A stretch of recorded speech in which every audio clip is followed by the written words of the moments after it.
This conference will now be recorded. Yes, I hear you, Dan. Yep. I can't get my camera. I just can't get my camera. I don't know why. Or your camera. Turn on camera. Oh, there it is. Okay. Okay, well, here we go. The time being 4:46 p.m. I'd like to call the November 19th, 2020 meeting of the Tilton Select Board to order. Before we get started, please mute the microphone unless you're speaking. Otherwise, the background noise will interfere with the meeting. As chair of the Tilton Select Board, due to the COVID-19 coronavirus crisis and in accordance with Governor Sununu's emergency order number 12, pursuant to Executive Order 2020-24, this board is authorized to meet electronically, and these reasons shall be reflected in the minutes. Please note that there is no physical location to observe and listen contemporaneously to the meeting, which was authorized pursuant to the governor's emergency order.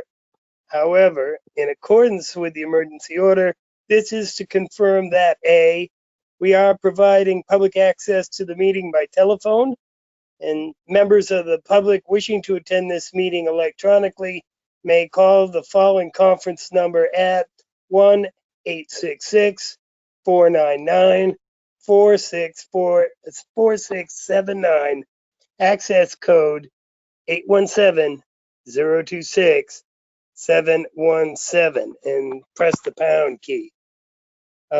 Additional public access by video or other electronic means will be available as follows. We're using the GoToMeeting platform for this electronic meeting. All members of the board have the ability to communicate contemporaneously during this meeting through this platform, and the public has access to contemporaneously listen and, if necessary, participate remotely using your smartphone, tablet, or computer at global.gotomeet.me/town-of-Tilton/Selectmen. This information can also be found on our website at tiltonnh.org under meeting schedule and agendas under the Board of Selectmen. C, we are providing public notice of the necessary information for accessing the meeting.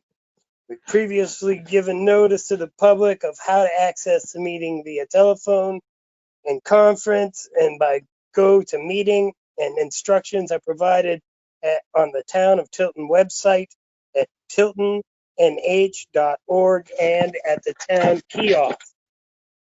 D, we're providing a mechanism for the public to alert the public body during the meeting that a member of the public wishes to speak or be recognized during any public comment or public hearing.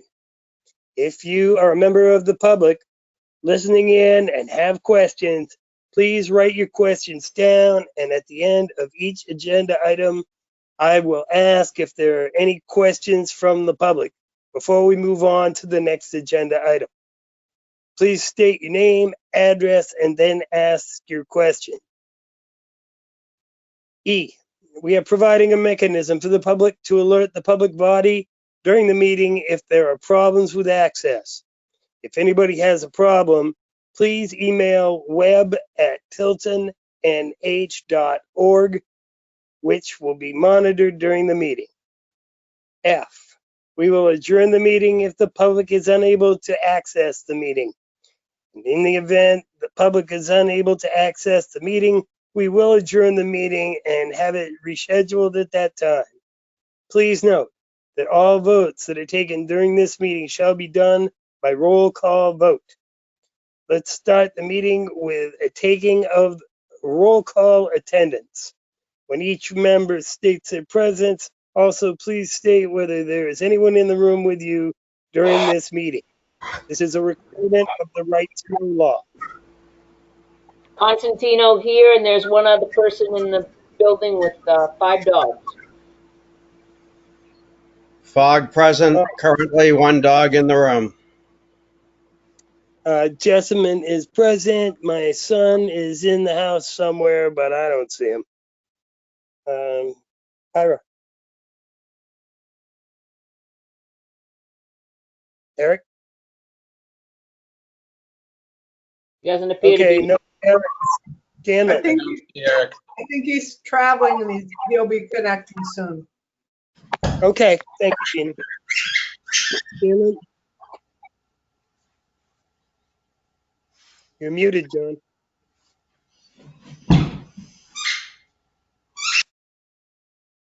Scanlon, present, alone. Okay. Due to the nature of this meeting, we will dispense with the Pledge of Allegiance. First thing on the agenda is I will move the minutes of November 5th to the floor for discussion. Are there any changes, corrections, or additions to the meeting on November 5th?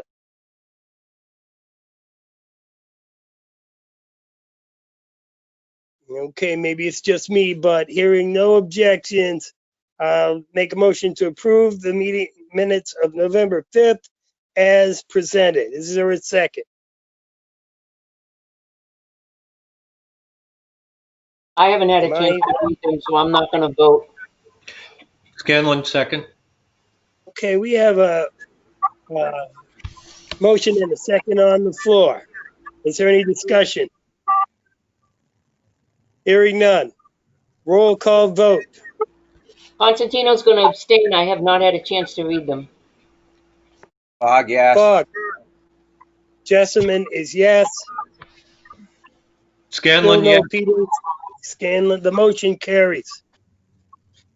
First thing on the agenda is Leanne Moynihan to present the 2021 land use budget. Leanne, you have the floor. Can you hear me okay? Yes. Okay. Yes. All right. Well, good evening. I'm here to present the land use budget for 2021. I assume everyone has the budget in front of them since we are remote.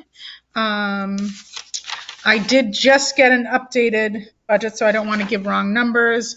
So the department request is $127,156. Does anyone have that's the same budget I believe that you have? I don't have that.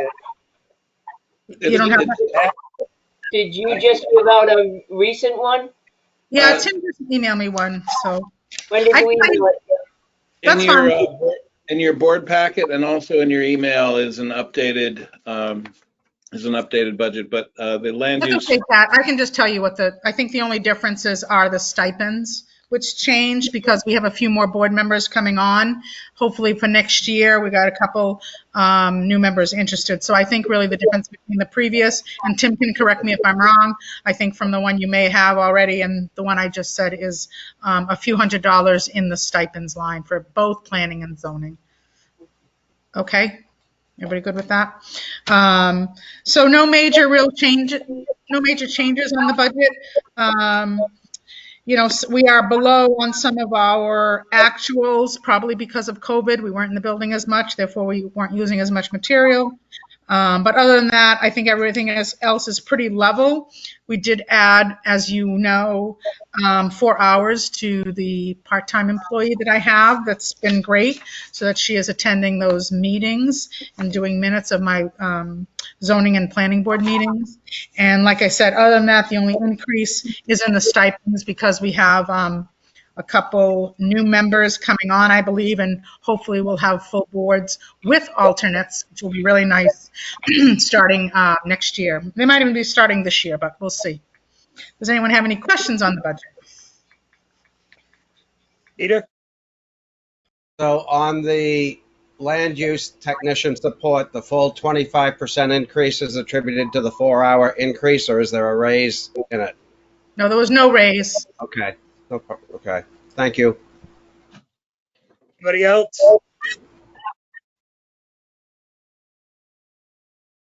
Well, there you go, Leanne. Thank you, Joe.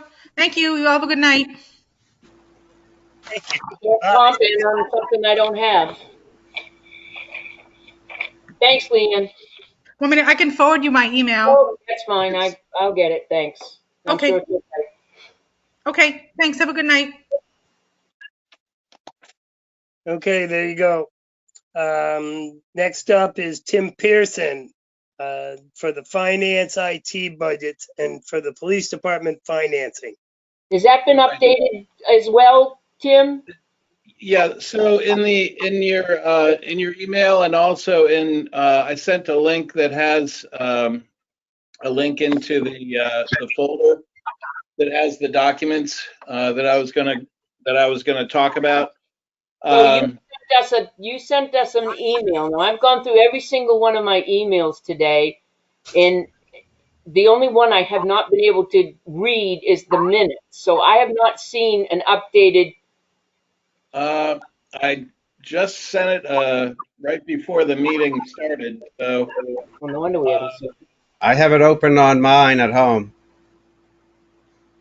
Well, I have Town of Tilton Selectman Constantino open right now, and I don't see anything from you, Tim.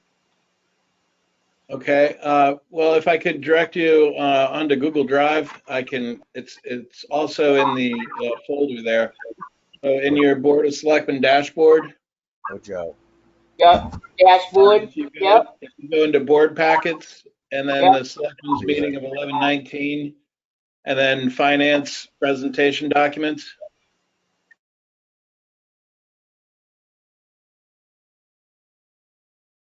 Do you see that folder? Got it. Printing it out now. Okay. So probably the most important document. So I've got several things to talk to you about. The most important is the financing. And Jeannie and I discussed whether this would need to be in non-public or not. We decided that it did not. So, so the document that I'd like you to pull up and take a look at is, it says 2020 Police Building Financial Status. And it's a 2-page document. And when you open it, you know, there's a control at the bottom where you can press the plus sign to expand it to your screen. You can keep hitting the plus sign if it's too small. You know, I like to print things small, but in any case, and what I'm going to go through is where we are with our project, basically a financial overview of the project. Where we are with owner items, where we are with milestone, what the contingencies look like, and how that affects our financing decision.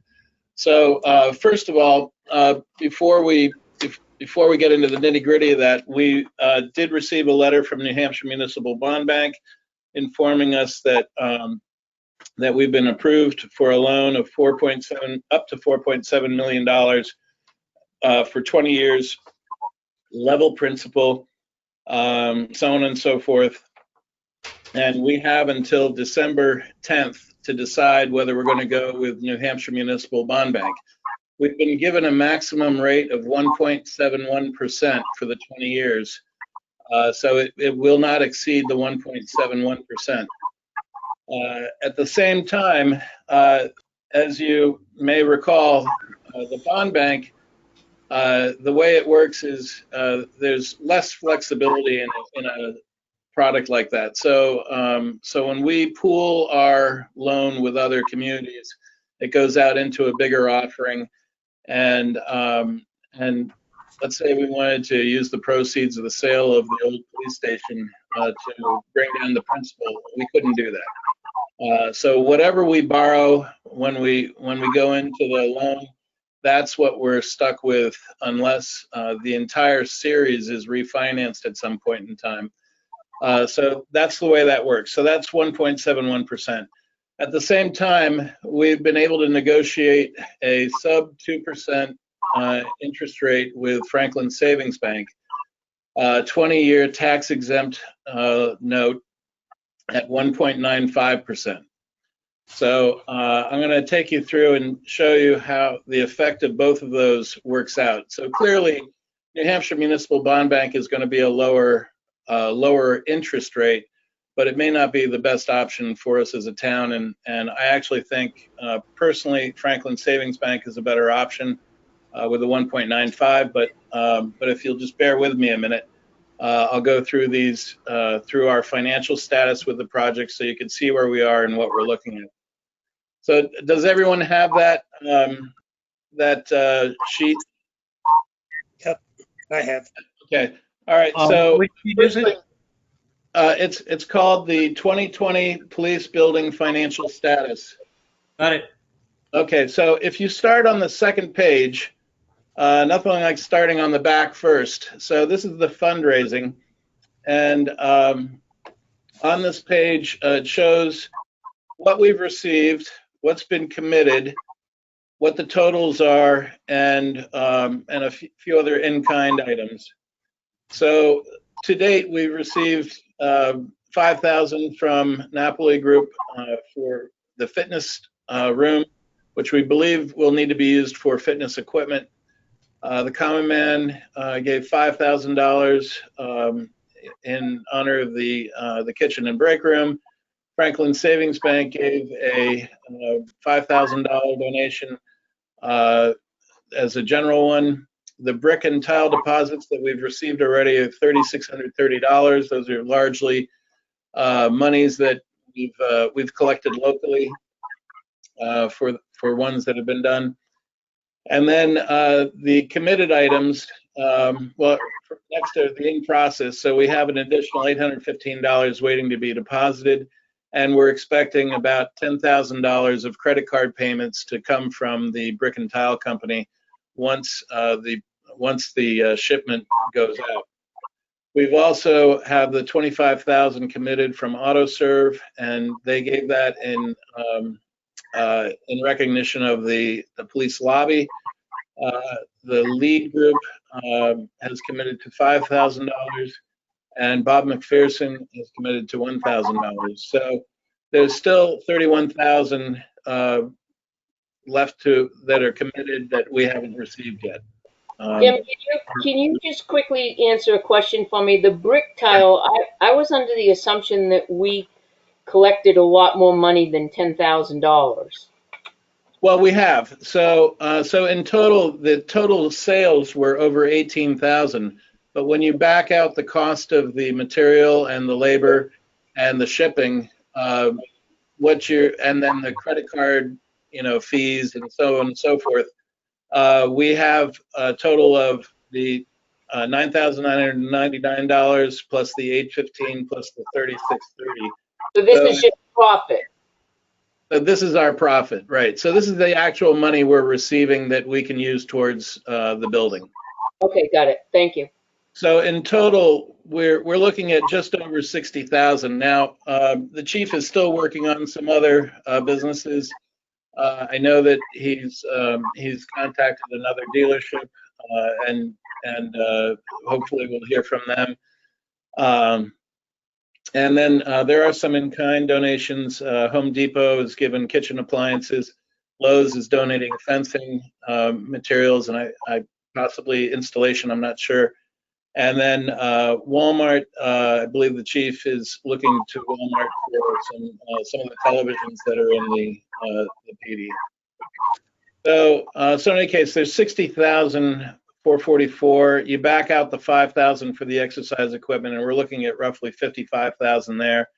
And if you go back up to the first page, Jeannie and I, when reviewing it, just to be a little conservative, we're counting 50,000 of that 60. Okay, so going to the first page now at the top.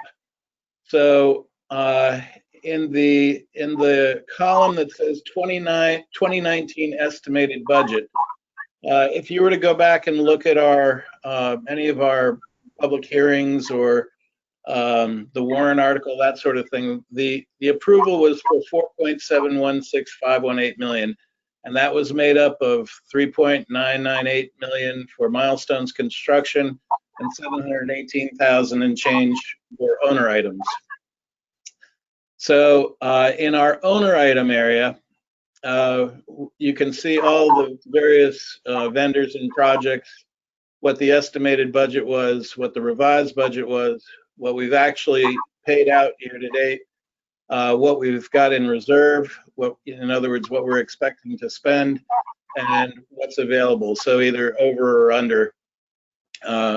budget or under budget on the availability line. And this is where our contingency line, comes in, because as you're aware, there were some things that we missed in the original estimates. There were some things that were unknown at the time that we had to just estimate and hope for the best, and because of timing. And there were some things that were out of our control, but were negotiated after the fact. For instance, not knowing that we had to use Stantec at the time, and then the contract that was done with the water district, we're paying for the parts. We just got the parts invoice today. It was estimated to be $5,288, and it came in at $7,011. So things of that sort, we've been going through and just trying to keep a close eye on things. But each and every one of these, there's a story behind. So with Mango, we're right on plan for that, for their stuff. The Allcom, we made some adjustments there. We paid for half of the performance bond when we were negotiating with them. We also included monies for Belknap Mountain repair, if you recall, for the antenna and the repeater up there. And then we've also paid for the tower year to date. What you see to the right there is some of the additional monies plus the balance of the dispatch workstation that was ineligible from the grant that we thought would be paid for by the grant. So that's what accounts for that minus $48,301. On EOC furniture, the $7,040 that you see there is 28-foot tables, 60 chairs, and you can see we have a balance. Water District and Stantec, I covered that. Eversource, Liberty, the fiber and phone, all of that rolled into one. We had estimated $15,000 originally, and the cost is going to be just slightly over the $15,000 at $15,535 between what we've paid and what we're anticipating to pay. Goudreau, his services are right on track, and I fully expect he'll be using up every penny of his contract, as will John Turner Consulting. And then in the EOC, this was one that we really didn't have. We tried to get information prior to the end of last year, but the companies that do this sort of thing, it's much more involved than you might think, at least that I thought at the time. And what we originally earmarked is $25,000 for audio-visual there. We have two quotes, which I'll review with you in a little bit. One is at just over $45,000. The other is just under $50,000. And I'll cover the types of things that they can do with that. But it gives us tremendous amount of capability within the EOC, within both sides of those rooms, and all the sorts of things you can do with the video throughout both sides of that room. So it's maximum flexibility there. However, it overspends that line by $24,700 if we're to go with one of these. And I put in the higher cost one here for example purposes. Then we also had estimated about $227,000 for contingency for the town. We have spent a little bit of money to date, but the big things are our moving expenses. We also identified recently the window treatments and blinds, and these numbers that you see here, aside from the moving expenses, we have received some quotes, but we don't have any quotes on window treatments and blinds at this point. You may recall the The generator at the old police department has to be moved. I'm actually going to recommend not paying for that here, but we could pay for it here. But I think we're going to be able to actually do that out of our operating budget prior to the end of the year and encumber that. There's also the $3,800 to move a generator? well, it's not just the move. I'm sorry, that really is a misnomer. It's to take out the transfer switch and the generator, move it, and reinstall it in another location. So it's really soup to nuts with that. So I apologize. And I'll explain a little bit more. We have identified a location at Town Hall where that can go. We need the fire inspector to make sure that is got adequate clearance for exhaust. But in any case, we do have a quote on that from JP Carter. There's also in our most recent police building status meeting was identified that the bricks and tiles that people have purchased, there needs to be some money set aside for the installation of those, whether they're put on backer board and put up inside the building for the tiles, or how those are installed in the building, as well as the preparation and actual bricklaying and laying that all out outside. So we just associated some money with that. We don't have a firm estimate on that, so that's just a pure estimate on our part. Same thing for the flagpoles and the plaques. These plaques are the donor plaques, the Board of Selectmen plaque, the police building committee plaque, and then other room plaques that donors gave money for, that would have a plaque outside of the room that they were identified with. So in any event, the balance of those things, and then setting aside another $50,878. And here's the thing. So the deeper we get into the detail of the building, with the finer points at this point, and Jeannie can attest to this, that the further down you get into the weeds, the more you see the smaller things that didn't get identified or didn't get done. And so as we were thinking, well, conservatively, what else should be set aside for things that we're uncertain of? And really the remaining items would be furniture, filling out the furniture. Now the chief does have quite a bit of furniture in storage at the old Agway that was donated to the town, which was a wonderful thing. But it is probably likely that there will be either additional furniture needed because of the number of rooms and the places where we're going to need additional chairs. We do have some additional chairs here at Town Hall that can be used, but so there's smaller things, so there's not going to be necessarily any one big item that's going to be a big expense. But we're just concerned that we set aside money and don't automatically assume it's going to be used to buy down the bond.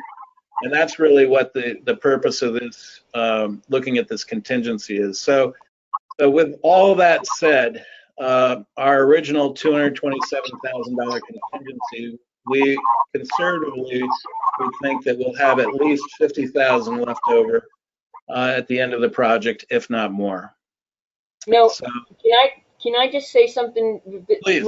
When you make an example on like furniture and using perhaps maybe as an example using contingency for furniture, as part of the committee and as part of several committees, we said we would put in a minimum of furniture, and it may be ghostly at the beginning, but it's what we can afford.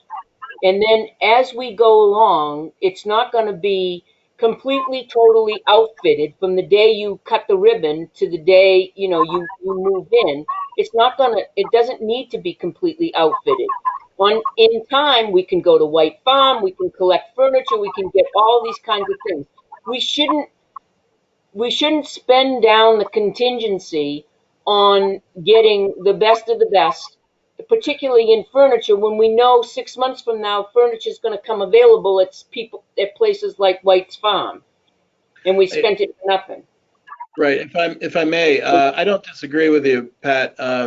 It is the reason why I use that as an example is that while there is a high level plan for the things that are coming from the PD and the things that are in storage, it could well be that there are going to be a few things that would be needed that we don't have here at Town Hall that we could supplement, that we'd have to go out and get. But again, this would be like small money items that are left over at the end. The things that I just use that as an example, and maybe that was a bad example because, I like getting free things, so I don't like spending money on that sort of thing either. And we have a lot of, trying to talk with the police department in the police building committee and looking at the plans, we had to tone down the wish list considerably. So what I'm getting at is what they want and what they're going to get are two different things. We have almost a $5 million debt that we need to get the taxpayers. well, so this is where I'm going. I would like nothing more than that to be $100,000 figure at the end that's left over. It's just that and you'll see when I go into the why we're using a $50,000 contingency here is not to be overly optimistic on the amount that we would borrow. So that's the reason why that we're using 50,000 for us. If I may, if you just bear with me a minute, Milestone, their GMP was just under $4 million. We've spent $2.1 million with them so far. There's about another $1.8 million to go. They currently have $189,652 remaining in contingency as of now. So we're projecting that maybe that'll be about $150,000 by mid-January. So if you're to look at that area further down on the page where it shows town contingency is 50,000, we have an energy rebate from Eversource of $16,023. We're counting the 50,000 from fundraising. The proceeds of the sale of the old PD, less our costs, with an approved warrant article at town meeting that we could apply to principal, would be about 293,000. Then with milestone contingency of about 150,000, we'd be looking at being able to reduce our bond amount by just under $560,000. So the issue here is one of timing. So you can see where I show the FSB loan amount of 4.156 million, 1.95% 20-year note is $211,000. If we were to go to the municipal bond bank in the time frame that we have to commit and borrow money, we'd be looking at the 4.716 million less the town contingency that we can feel comfortable with in early December, and with fundraising that we feel comfortable with in early December, which is $100,000. So, and Jeannie and I really wrestled with this because we didn't want to make one overly optimistic or the other, and we just want to be conservative about this and approach it in a rational way. But to borrow any less than that, we could get into trouble if we needed the money, through the bond. So the 1.71% 20-year would be at 234,000, based on what we would have to commit to New Hampshire Municipal Bond Bank. The July offering that they did, back this last July, the actual rate for a 20-year was 1.67%.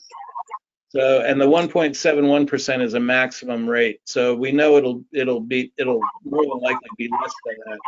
But still, you're looking at a difference here of about what, $23,000 roughly between being able to use all the monies we have available to us to bring that principal amount down. And then the other thing to keep in mind is that we have total flexibility with Franklin in that, let's say there's a government program where we can refinance our debt at, 0.5% or something. There's no prepayment penalty on this note. So we could go out and we could refinance it. We could wrap it into something else. So we're not locked into 1.95%. And for that matter, when discussing it with Franklin, they said, listen, if rates are sub 1.5% and you're able to borrow at 1.5% elsewhere, we would work with you to refinance, at whatever that prevailing rate was at the time. So I don't see this as I see this as giving us the maximum flexibility. The other thing to keep in mind is that were we to go with Franklin, and we have until the end of March, we have 120 days after we do the loan commitment. We have 120 days to close. So that would take us past the March meeting, so that with a warrant article using those proceeds, we could, in effect, collect all these monies through the contingencies, through the fundraising, through the rebate, and apply it to the principal to have the lowest amount of principal that we would finance. And so that's why, Pat, that's why we're trying to use a conservative number on the contingency, just not knowing, obviously, what could come up at this point. But up until this point, most everything has been the construction manager's contingency. As we get closer to the move-in and, and actually, the costs that we're going to have as owners, those contingent items are going to probably be more our items than anyone else. And a perfect example of that is the window treatments. There are no window treatments in the GMP, and and that's just one of the things. Do we need them? Do we, mini blinds? We need to get somebody out there to take a look at the plan and give us a couple of quotes. A high, medium, and low. So, but that's the whole reason why we're trying to be conservative and looking at what could we actually apply to the loan amount. So really, you're almost looking at a difference of a $500,000 between them, about $460,000 in principal. And I totally get where you're coming from on this, and I appreciate it. At the end, if we don't use this, if we're very conservative with window treatments, furniture, or whatever it is, do we still have the ability to return some of this contingency if it's not being used? Joe, you better mute your button there because we can hear you. Can we return this back? No, it's not muted. Can we return this back to the principal? Sure. Yeah. Anytime. So the one caveat is that in order to use the money from the sale of the building, that would require a warrant article. But otherwise, you could, in fact, I had a couple of different ideas. If we ended up with some sort of agreements for the tower for other cell carriers. It's possible if we ended up selling one of those contracts for a lump sum, you could use the lump sum to buy down the principal rather than having it trickle in, $900 a month for the next 15 years or something. Also, I also thought that with the fact that our USDA debt for the sewer that was refinanced, and if you recall, we were notified that that series was going to see another 25,000 in savings. I thought maybe something to start looking at from a budgetary perspective is to say, the town has, let's say, $380,000 worth of debt payments each year, and budgeted at a level debt payment. But as the sewer debt goes down in terms of the overall payment from year to year, you apply the balance of that to the principal of the police building. So in other words, you budget every year a stable 380,000 or whatever that number is, but each year more money as the sewer debt is a little bit less each year. That money then goes to pay down principal of the police building. You can't do that with the bond bank. You can do that with the town. And if there were any other, I just, in the back of my mind, I keep thinking if the economy really gets worse, that there may be some federal, some sort of federal bailout for towns and cities, and that maybe there'd be something, some facility to be able to do something with debt. If we're with the bond bank, we're not going to be able to do that. If we're with Franklin Savings, if there's a means to refinance, we could refinance. So that's pretty much it in a nutshell. I think it makes sense personally, but I don't like debt. So I think you did a great job. It's amazing. I just can't think like you think, and it just amazes me. So thank you. I appreciate it. well, and I gotta warn you, there's a lot of moving parts to this this whole project, and Jeannie will tell you. I used to have more hair when tracking some of this stuff because it's frightening. There are things that pop up or you forget about, or or you think it was one number and it turns out to be another.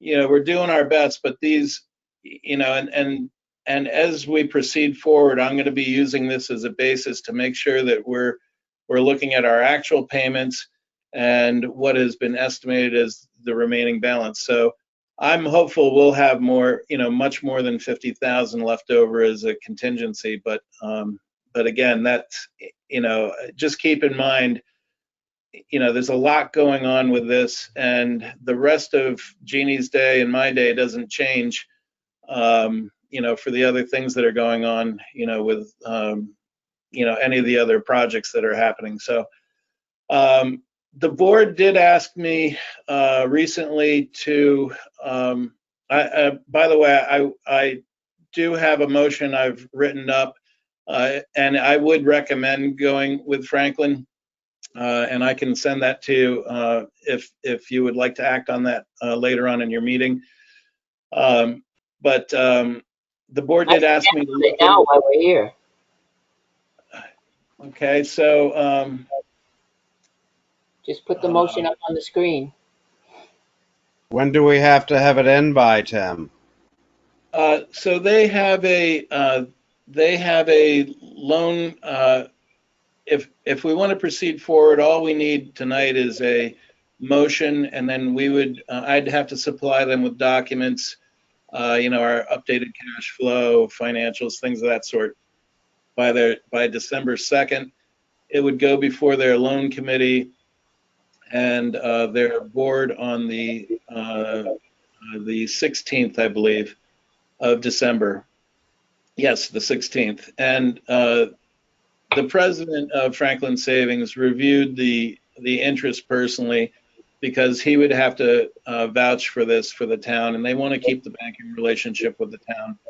So in any case, the motion would be that you would move to initiate a 20-year tax-exempt loan with Franklin Savings Bank at a rate not to exceed 1.95%, no prepayment penalties. So moved. Constantino.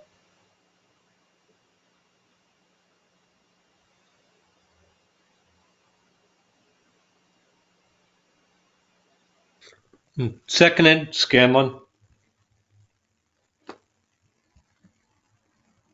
You're muted, Joe. You're muted, Joe. There you go. No wonder nobody seconded it. We have a motion and a second. Is there any further discussion? Yeah, yeah, just add with a principal amount not to exceed, I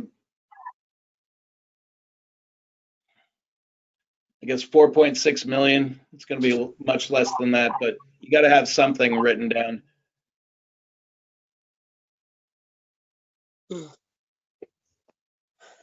Why, I was waiting a week or so to think it over and all, but we have to decide tonight. No, you don't have to. No, next week would be fine. Another comment I have, looking at the sheet, I get your explanation, but you should put a note on those two loan amounts because it looks like you're shading it to FSB with the 4.1 versus the 4.6. I would put a footnote based on timing of when the application process is. Right. Exactly. Right now, that was my first question before you explained it. The issue that we have, we're not meeting next week. It's Thanksgiving, and then you have your December 1st.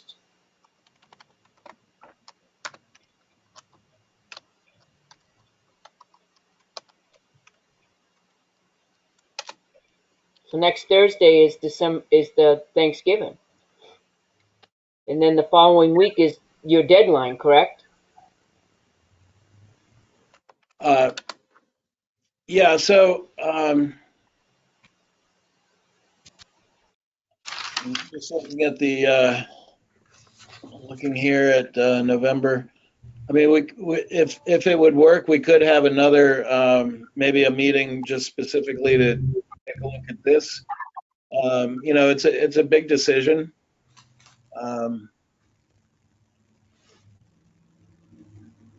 You know, if the board wouldn't mind.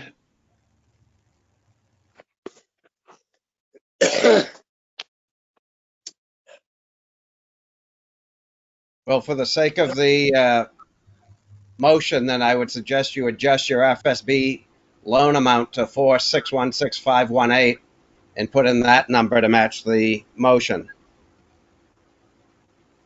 Okay, would you like to amend the motion, Peter? No. That was the total in the motion, but if we pass out this sheet Tim's done, we've got different loan amount.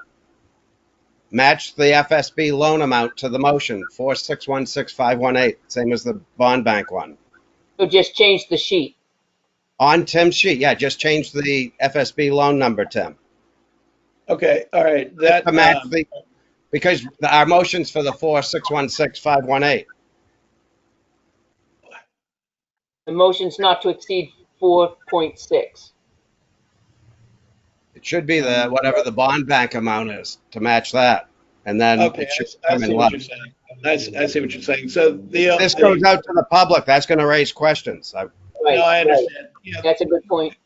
yeah, and that's an excellent point. You know, If you want, you can do the FSB twice with the 4156, Yeah. but show Right. this is what we've approved as the motion. I will do that. I will do that.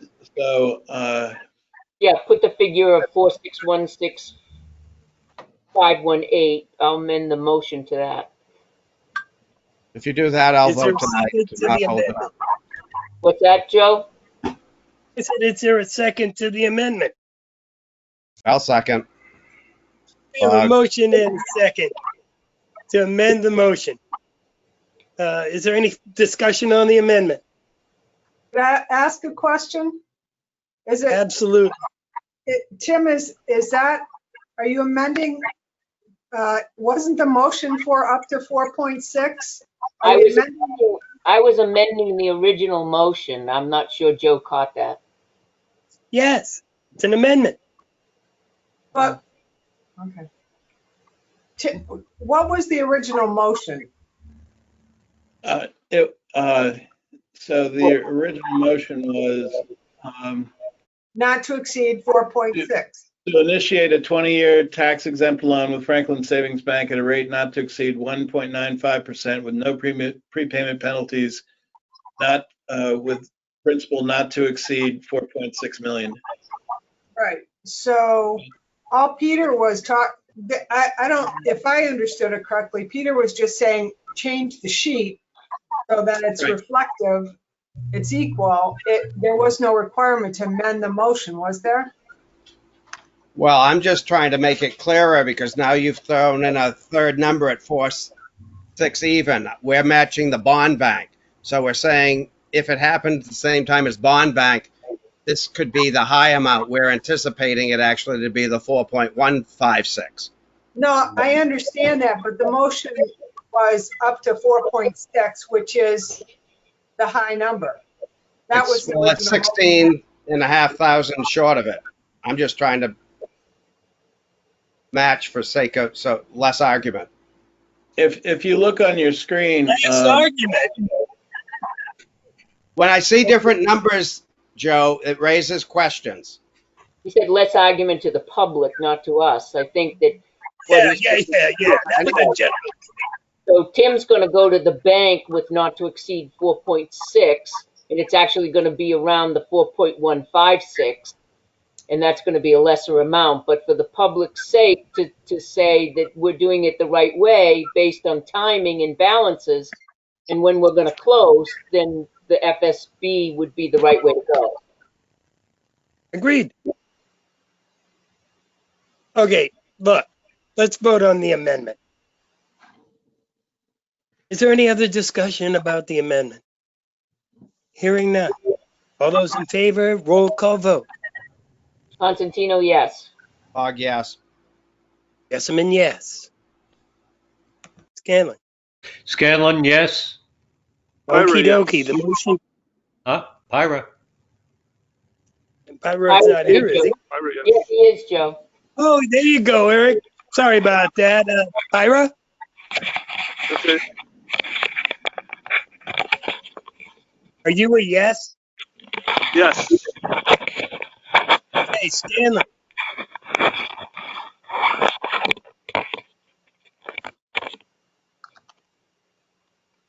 Scanlon. Yes. Yes. Okie dokie. The amendment passes. But now we're back to the original motion as amended. Is there any further discussion? Hearing none. Roll call vote. Constantino. Yes. Yes. Jessamine, yes. Pyra.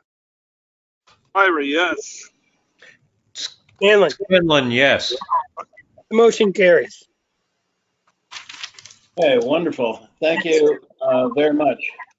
Great job, Tim. Okay. What's thank next? you.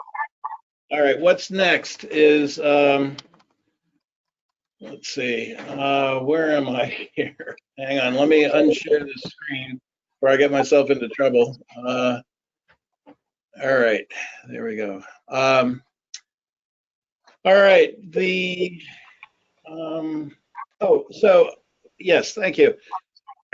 In the owner items, going back to the EOC, so there are two companies that have bid on the EOC, and what these services are for,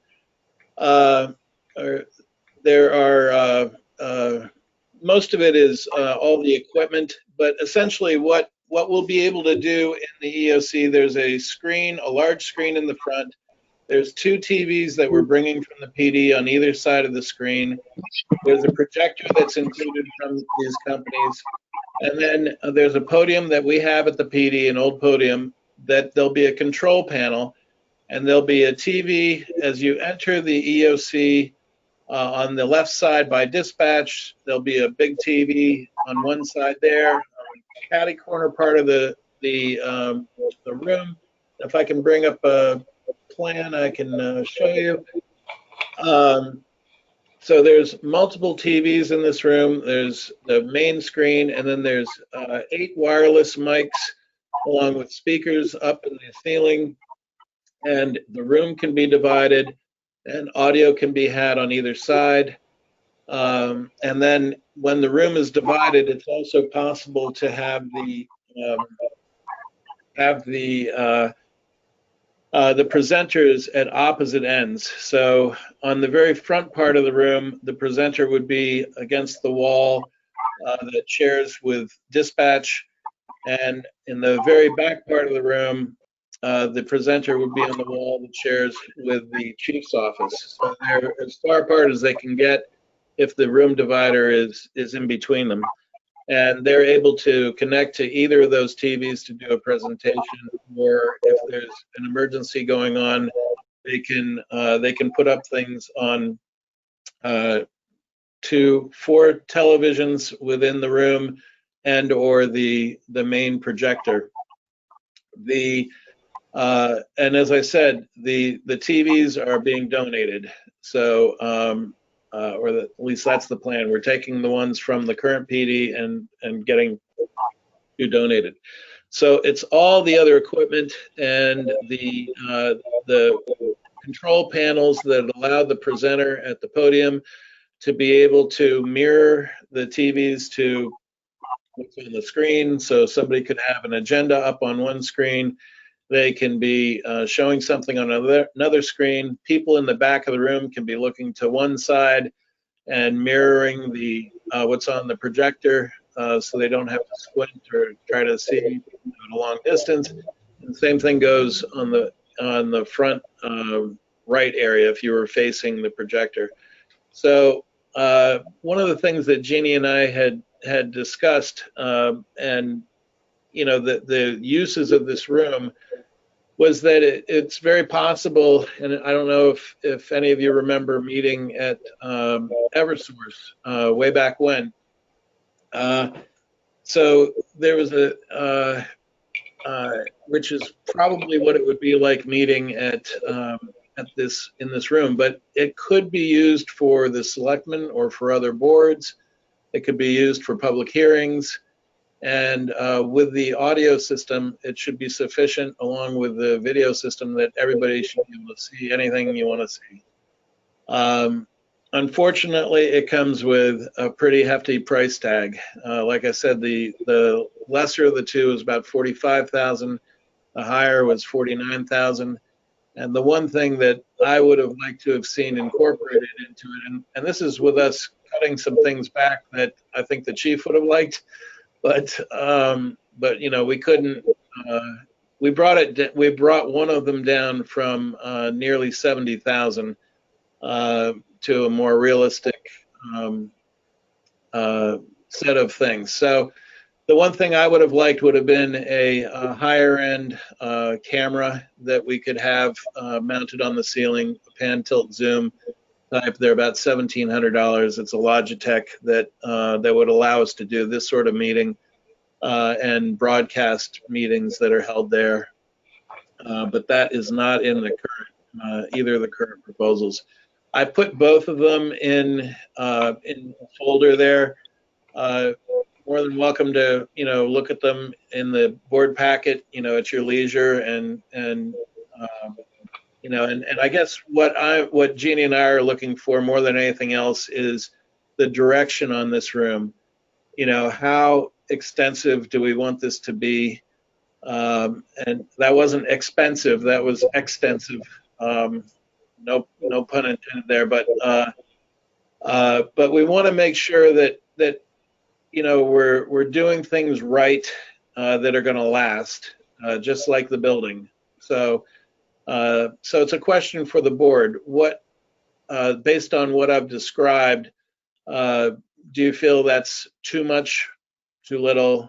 I'd just like to get some feedback if I could. And as I said, those documents are there for your perusal. Also information about the two companies, scope of work, and that sort of thing.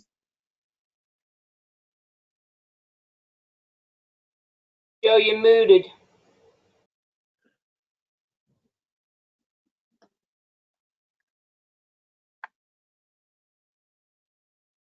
Technology. Okay, Pat, you have thoughts? Oh, I have lots of thoughts. Why don't you get me to the end, okay? Okie dokie. Peter? I'm good right now. I'm Eric? fine right now. Since I'm actually in the car, I'd like to be able to peruse this information. It seems awfully expensive and it's adding on more and more. John? Yeah, I had a question. That room is divided down the middle the long way, correct? That's right.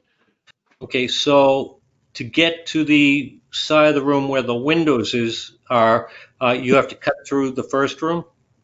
Yeah, so in fact, I will bring up so you can take a look. I could probably explain where I'm getting at here. So in Yeah, order to get to the back room, if you have the presenters at opposite ends, you would have to either cut in front of everybody to get to the back room by the windows, or you would have to cut behind everybody but come out at the front of the that's presentation correct. being given. Yeah, So, that's what we it'd be very decided. interrupting to have somebody, right in the front of a meeting or a presentation or a video display walk across carrying whatever they are. Yeah, it's unfortunately it's not ideal because there's not another way into that back area. So in the front, and I wish I could, I've got a million of these diagrams and I can't seem to put my hands on a single one of them. Let me see if I can pull up here one that's not too littered It with. wasn't that we have to settle that out now. I don't think we're No, looking no, you at don't it have to. tonight, but for everybody to take a look at that and consider it. But if I could, I'll just share this screen. And I know Eric, you won't be able to see this, so I'll do my best to describe it. But essentially, let's see, that's going the wrong way. There we go. So are you able to see the room here, the EOC room? Hopefully. Yes. So this is one entrance here on the left where my mouse is. The other entrance here on the right. There's a little kitchen area right here. So the idea being that where my cursor is, this is where the TV and presenter would be on one side, as John was describing, and people entering to the back would go in front of this little kitchen area along the back. The door would be towards this side, and then the presenter in the back would be on this area here, as far away from the other presenter for purposes of sound. And then people would be facing forward here, facing this direction towards the chief's office. So it's not optimal. I definitely agree with you, John. But given the fact that there was no other entry into the back room, that seemed to be the most logical way of handling it. And also trying to keep the sound as separate as possible from two different things going on two different, on both sides. Well, hopefully that explains it a little bit. Not perfect, but that was the idea there.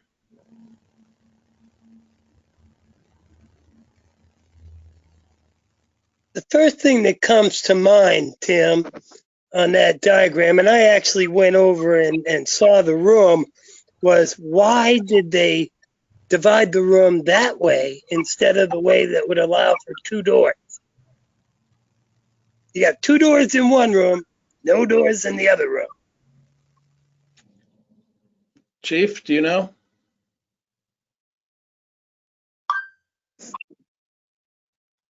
I don't, Tim.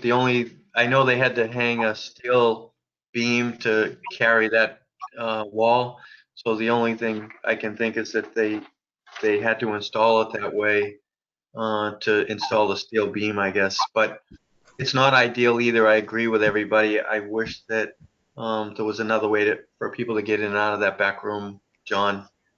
But when we swapped the door to the other side, it still created the same problem.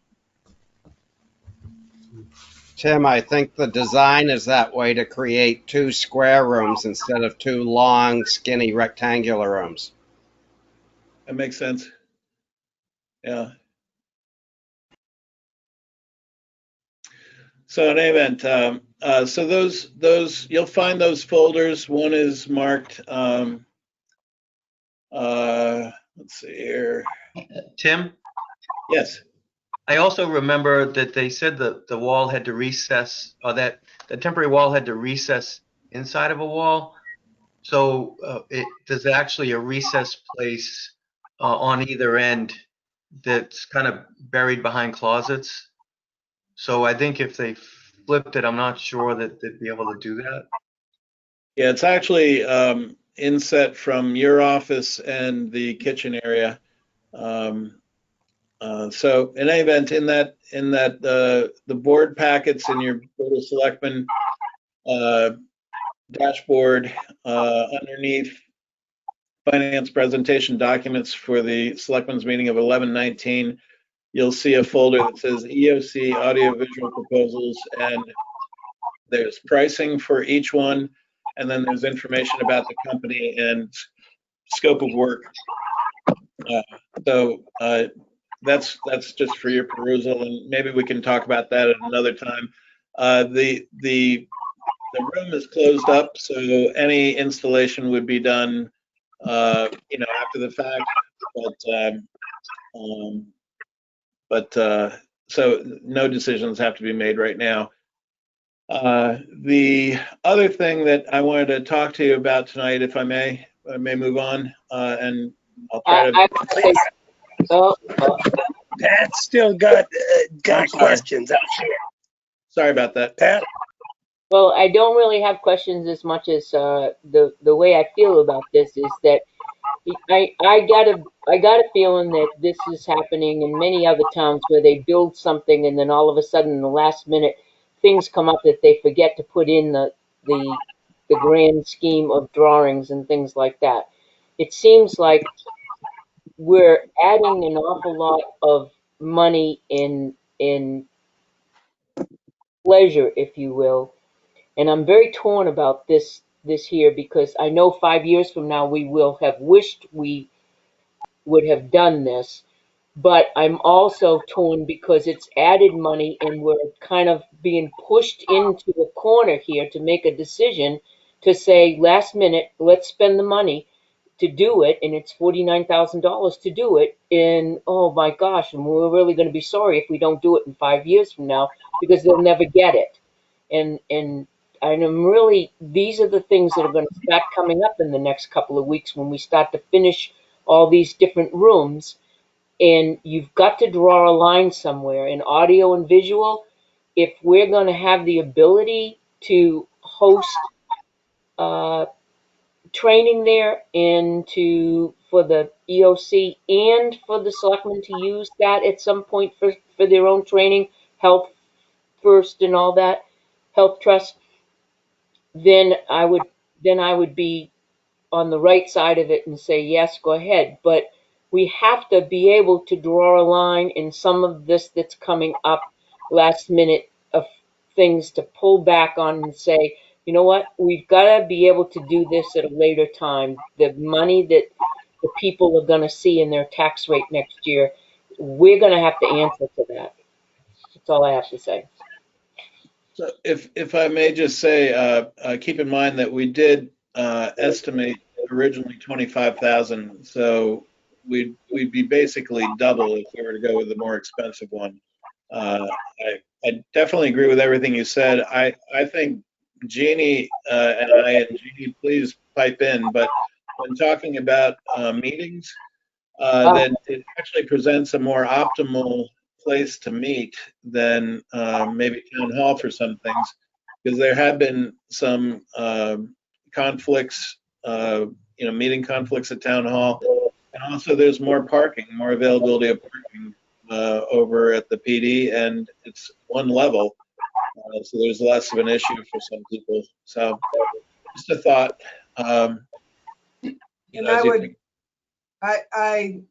I agree with everything you said, Pat. I agree with what Tim said. I know it's for you as selectman, it's a difficult choice, but if this is a room that you're going to be using in the future for selectmen's meetings, which I happen to think would be a great idea because you're going to have better technology. If for some reason we have to be doing virtual meetings, or we want to publicize to the public so they don't have to come in and they can see it, it's going to be a great venue for that. And it's your EOC, and I can tell you, Tim worked long and hard for days and days to get these numbers down to still give you something that would be high quality, but at a much better price, even though it's double, as he said, of what you had budgeted for. We can wait till Okay. next week to do this. Pat, We can wait till next week to do this? Okay. week after, Pat. I had one question. John, If we were to just equip the front room with some of this technology or this technology, and just have the other room for meetings that don't require that much technology. That way, if you open up the divider, you could have a large meeting with all this. Is there a cost for that? A price for just one room equipping? I have asked for a phased approach like that, and in fact, that very question, I have not been able to get either vendor because the phased approach, while it sounds simple to me and perhaps to you, there's a lot more involved on their end, so they have to determine exactly what function is going to be performed. But yeah, no, I think that's very reasonable. The chief was the one that felt for emergency events that they needed to be able to have that capability on both sides, where they would close up the way. And Chief, if you want to chime in, as he described, closing off the room where there are certain people in the front doing certain things and needing access to things up on the screens, and conversely, a different set of people in the back doing something separate on the screen. So, Chief, is that correct? Sure. Yeah, when we went into the room with the vendors, they asked what the use would be for the two sides, and we talked about the EOC component. And typically, what you would do is have the incident command team and the high-level decision makers on that side closest to the windows, and then the resources coming in to do the work for you and help out, like during an ice storm or a major event. They wouldn't pass through that wall. They would come in, get the work, and then go back out again. So it keeps sound separation from incident command to all the people coming in to get that work, so it's not chaotic. And Eversource did something similar with their building when they set up an EOC there. And so when we talked about that, he talked about having to have different cabling needs on either side of the room, but if it was opened up, that room could function as one large EOC as well. Yeah, so yeah, I'd like to see a price to just have the one large room EOC. Okay. I agree. Okay. Yeah, I'm just a little concerned. It kind of reminds me when I go shopping at the supermarket to pick up a meal, and I ended up with the full carriage before I get to the cash register. And I Happens just to me I'm all worried the about getting here. We all do it, but let's try and. Believe me, I had sticker shock with these things. I couldn't believe the costs. Thanks. Okay. Are there any other questions for Tim on this subject? Hallelujah. Tim, the floor is yours. Okay. All right. I have one last thing, and I'll try to be quick. I don't know if I'm ahead or behind, but I would imagine I'm behind. So You have 3 minutes. I have what? 3 minutes. Perfect. Well, we'll see. So on the consolidated communications agreements, the fiber and the phone, Well, three things I got to go through. So the phone, we already have, this is our existing vendor. All we have to do to execute that is issue a purchase order. So without any, I mean, the board had already approved for me to go ahead and do what we need to do to get that going. So I will issue a purchase order unless there's any objection to that for that phone work that's related to the fiber. Obviously, we're only going to pay for deposits for things up front. We don't pay for the balance until it's complete. With Consolidated Communications, however, that's a new vendor for us, and there's a number of different agreements. There's a service level agreement that specifies how much money we get back if the service is out for a period of time. There's upgrade agreements if we want to upgrade. We have a non-appropriation clause that we added, as well as what the board asked for, which was the ability to add during the term of the agreement for the Public Works, Senior Center, and Riverfront Park. And I got those added. Each one of those is $500 of capital costs and $114 a month cost. So it's more, it's significantly more than what we pay now of $58.20, but at least it's in the contract if we ever want to take advantage of that. So what did change though was I felt we needed to add 2 additional POTS lines, one to Town Hall and one to the Police Department, so that we have 2 plain old telephone lines in each location at a cost of $36 each. So it's a total of $72 more per month.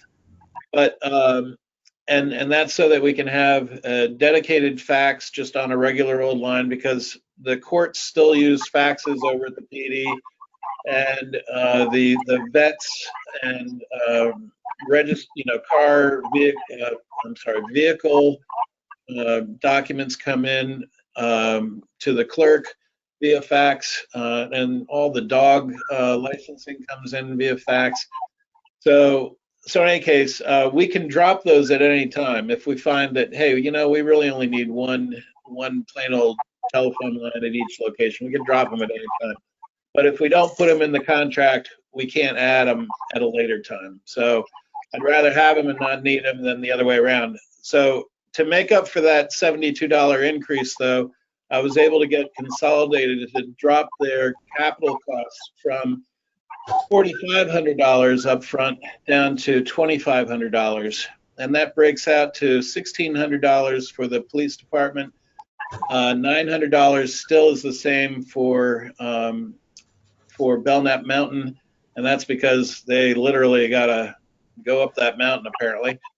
And no fee for the town hall. And one of the arguments I made was because, fiber is right outside this building. It's ridiculous for the money that they were trying to charge us for the capital costs.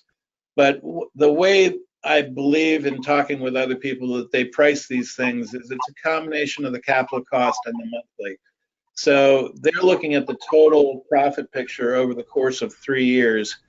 So in any event, we were able to reduce down $2,000 of capital costs, which I think is a win in negotiation for us. And we're getting 2 additional POTS lines that we could cancel at some point in time. So having said all that, if you take that $2,000 and divide it by the 36 months, that's $55 a month. So we're getting $55 a month there, if you will, versus the $72 for the POTS lines.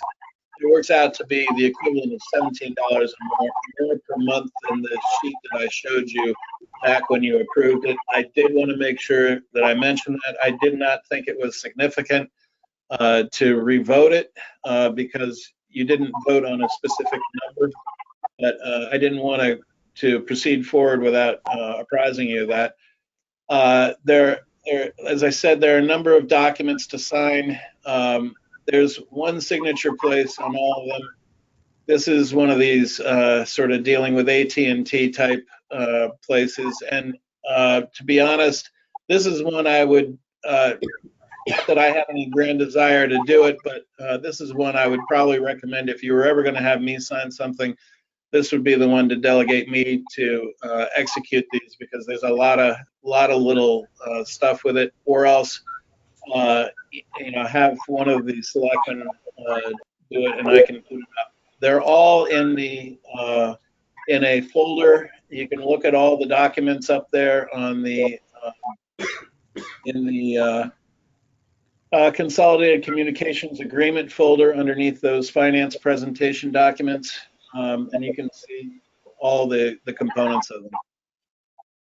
So moved that the finance director signs all the necessary AT&T phone documents. Consolidated Communications. Yes, consolidated communications. Is there a second? Fogg, second. We have a motion and a second. Is there any discussion? Hearing none. Roll call vote. All those in favor? Aye. Constantino, yes. Fogg, yes. Jessamine, yes. Ira, yes.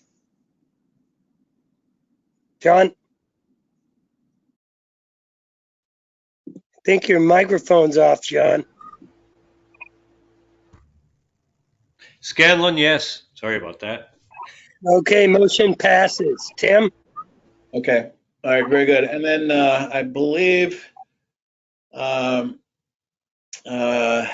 think that's going to do it. Just one note on the sheet that I passed out. I will send out a new sheet. I did notice that the payments that I ran on that first sheet, those were monthly payments. You're going to see semi-annual payments, which are a little bit higher, but the idea is still the same. The savings is still about the same savings between Franklin and New Hampshire Municipal Bond Bank. And I'll try to update that and put that out in the folder tonight for you while you're meeting on other items. So other than that, I apologize for not getting to my report. I'll just tell you briefly, the financial summaries that I sent out yesterday were in good shape. I reviewed those with the budget committee last night. Our expenses were running about 100,000 ahead of plan right now. We will have some, there's more accelerated costs coming in December, but we're going to end up in good shape there. Our revenues are ahead of plan, and motor vehicles have just been incredibly strong.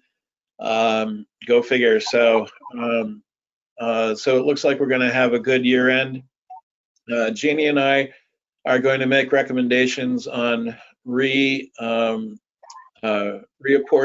the contingency fund into budget lines, and probably review that with you at your next meeting, and also go over encumbrances. And just to remind you, those would be for air conditioning, for the things that we put a hold on earlier in the year, the air conditioning, the Jeannie, could you help me? The charrette, the New Hampshire plan charrette. Oh, so are you covering my budget? So we'll cut mine right out? That'd be good. No. I'm just discussing the monies that we moved back into the budget, the things that we held back earlier. So it was the air conditioner. It was the Plan New Hampshire charrette at 6,000. It was the town hall assessment at 10,000. Yeah. And I think the air conditioner was 18,000. Right. So in any case, that's all I had. So thank you very much. Good job, Tim. Oh, no. Thank you, Tim. Take a deep breath now, Tim. Okay.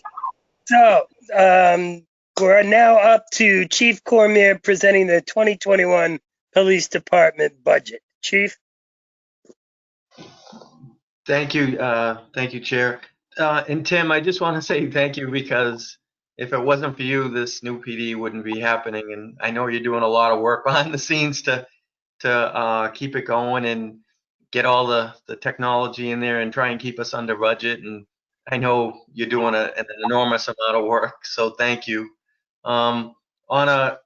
Late last night, I did get word from Planet Honda, that they are going to make a $5,000 donation, and they're mailing the check to us.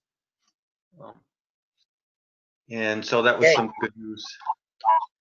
And so every year, just to give a little background, I sit down with Tim usually the beginning of September, and we kind of go over my budget, and we'll look at 3 years, and sometimes you'll see on his report outwards of 5 years, just to make sure with each line that we try to put the right amount in there, but we also try to look at any opportunity we can to reduce a line. And so when we went into that process this year, Tim and I had a goal of trying to reduce any lines we could.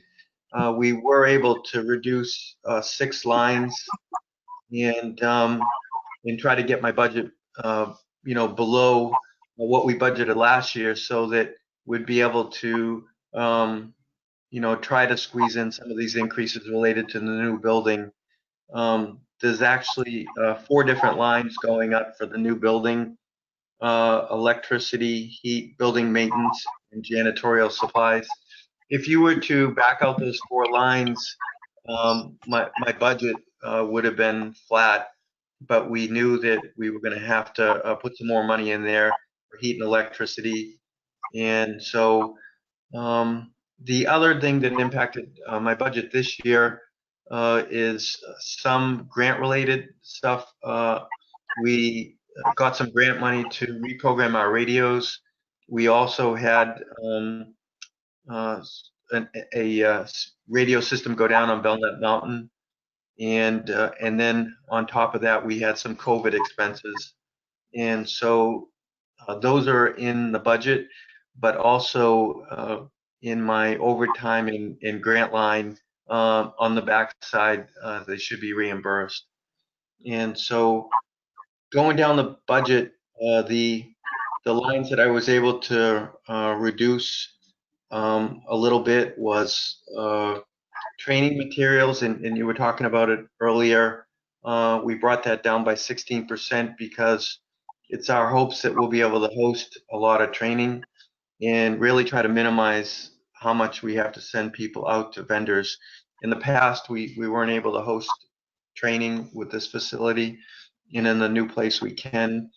So we reduced it there. The other places we were able to try and reduce money a little bit is weapons expense and equipment purchases.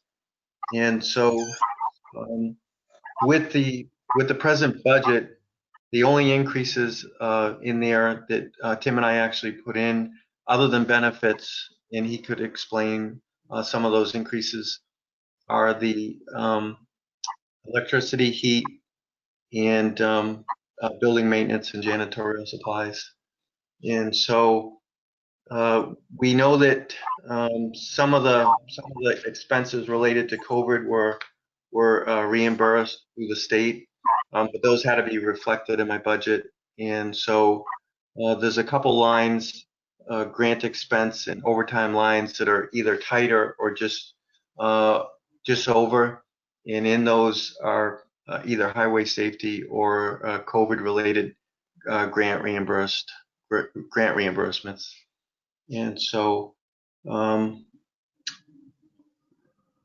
the other thing I wanted to touch on too is as we move into the new place, and Tim and I went over the budget, he tried to make sure that we didn't underestimate what our electricity and heat costs were in there. Hopefully with LED lighting and hopefully the building's extremely efficient, we'll be able to come in under these dollar amounts. But when I spoke with him and he spoke with the engineers, the engineers suggested an amount to put into the budget for those 2 items, and so that's what's reflected in the budget. And Tim, I don't know if you have anything to add there. Just that I would hope that like good engineers, that they would maybe be conservative on their number and that we'll have a better experience. But until we actually see what the building's going to use, we really won't know. We did also get a maintenance quote for the HVAC systems, and that was just under $6,000 a year, starting in year one, even under warranty. But there are numerous in the building at a cost of hundreds of thousands of dollars, and so we felt it was important to keep the proper maintenance on such a large investment.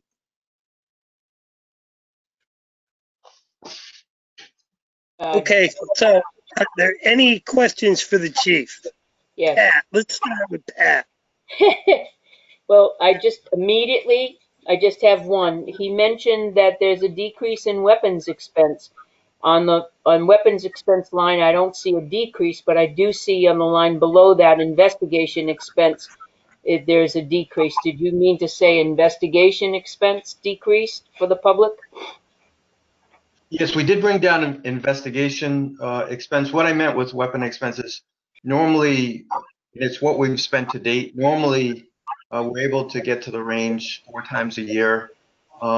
Pretty much for the first 6 or 7 months of the year, all training was frozen. We weren't able to actually get to the range until the fall.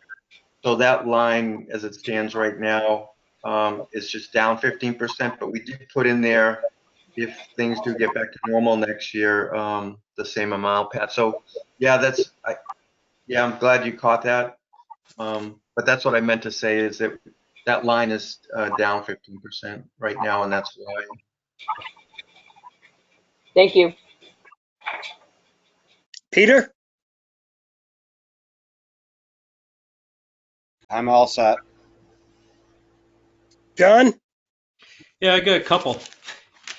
So, looking at PD grant expenses, why did it go up to 55,000? I'm looking at, we've been budgeting at like 4,000, but we've actually been spending a lot more every year. How realistic is the 4,000? And I believe, Tim, that's where you put the COVID related reimbursement.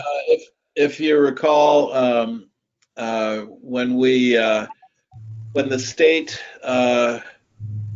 paid the stipend to the first responders, we made 2 different payments, and that's where that was charged to. And Okay. so it was completely reimbursed. It was just an offset, right? That's correct. Thank you. Yep. Would that be the same for the office supplies? That was overspent last year by about 30%, and we always seem to spend more than what it's budgeted.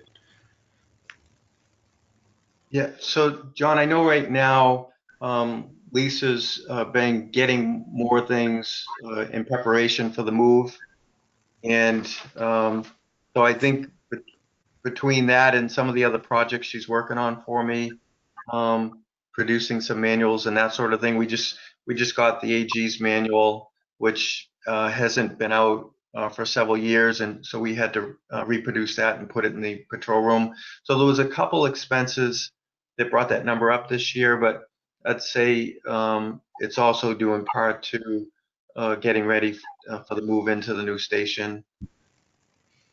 Yeah, I'm concerned because it's like 30% more than budgeted.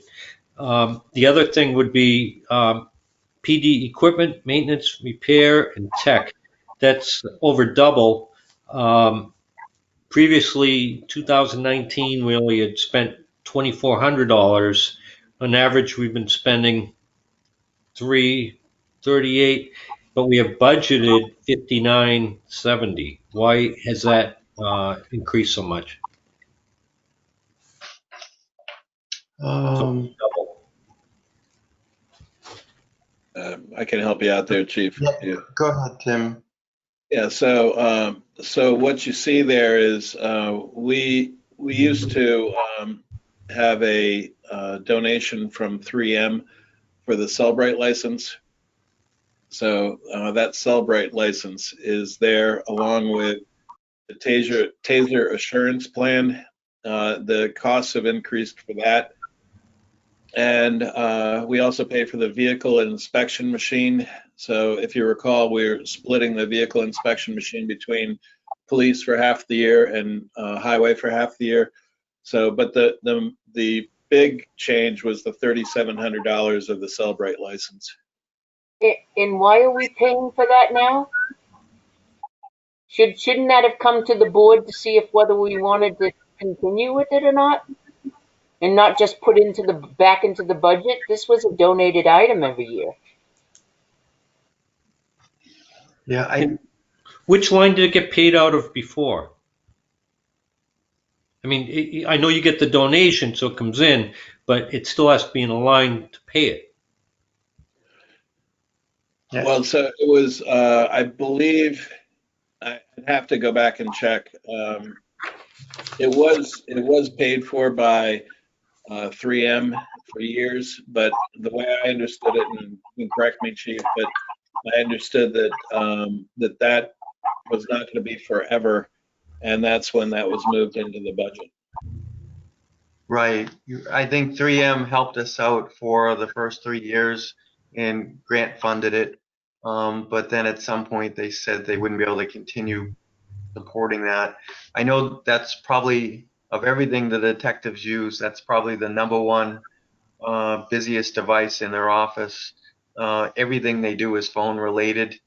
And when we get these larger, drug and death resulting cases, they're able to pull the evidence off quickly before it is either removed by the phone or phone company, and so they bring the phones right back. They pull all that information off. Yeah, And not to interrupt you, but I'm just thinking about the numbers here, and I understand how important it is. But what line was that paid out of last year? Yeah, John, I can tell you. So the because it was a donation specific to pay for Cellbrite, it went into the police department's grants and donations line that's in the grants and donations fund. So, where where we have those, like the senior center donations, the IT grant, all those things that are on that funds page at the back of your packet. That's where it had been paid for before, because the money was restricted for that use. So when the money was received, it was specific for Cellbrite, and as it was restricted, it was put into that and then used specifically for that. So it came out of that account? Yeah. Yep. Okay. I know I'm going to get grilled on this at the budget committee meeting. Yeah, and I'll be there right along with you. Yeah. So excuse me for boning up on this. Okay. I think that's it. I'm sure there'll be some more budget time comes around, budget meeting. Thanks. Okay, thank you, John. Eric, you have questions for the chief? And I will wait until we talk about it later. Okay. Thank you, Chief. If there's no other questions, we will. Pat? Is the chief just here for budget? no, Right now, I'll he stay is. on for the whole meeting. It's okay. Because I have questions for the chief if the chief's not here just for budget. We'll be talking to the chief again shortly. Yeah, I can stay on, Pat. Okey-doke. Okay. Next up is Jeannie Forrester with the administration budget. Okay, so you all have a copy of the administration budget. You'll see that in 2020, the budget was $661,682. The department request for 2021 is up 0.7% at $166,307. Probably the biggest, the most significant increase, if you want to call it an increase, I think Tim could probably, well, I think he explained it a little bit earlier. Under town hall maintenance and repairs, you'll see it's up. The change is 48.3%, but that's really putting back into that line the $10,000 building assessment, the grant that we got for town hall, and additional $3,000 for just general maintenance and repairs. And there really isn't anything more significant, unusual, I think, about the budget. So I'm happy to take any questions if you have any. Are there any questions for the town administrator? I have just one. Huh? Is there anything in this budget that related to town hall maintenance repair where you have the items that we moved from out of the budget and then put back into the budget? And I don't know, this is probably a dual question between you and Tim. Is there anything that at the end of the year that we can pay for now instead of putting it in the budget for next year? Who's Yeah, gonna- Well, Go ahead, Judy. we talked about encumbering the 18,000 for the air conditioner, correct, Tim? That's correct. And really these funds, as you recall, a lot of these funds back when we were starting with COVID got moved out and put aside because we weren't sure where we were going to be with the budget. We wanted to make sure we had enough funds. So Tim just started putting these things back. Well, yeah, and so the generator that I talked about earlier, that's at the PD, the $3,800, that could be encumbered out of the operating budget this year.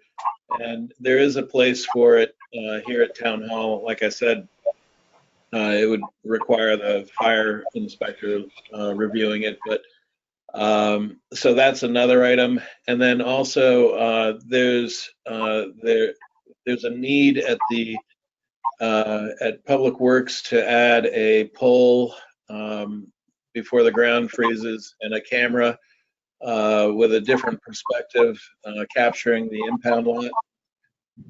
So that's an item that I'm trying to get a price on what it's going to cost to take care of that. I've talked to Kevin and I've talked to Mango, and I'm gonna, when I have that, it's not going to be a significant cost, but when I have that, I'll bring that forward, and that would probably be something we could do, if not execute it this year, at least encumber it. And there's a few things that are like that are smaller items. I know outside of the administrative budget, there's some other departments that are at least Parks Commission is looking to for some quotes on replacing some of the cameras at Riverfront Park. Bob Hardy asked for quotes on that. So there may be some encumbering of that, and/or they also have in their budget for next year a roof that it's possible that could possibly also be encumbered. But those are obviously outside of the administrative budget.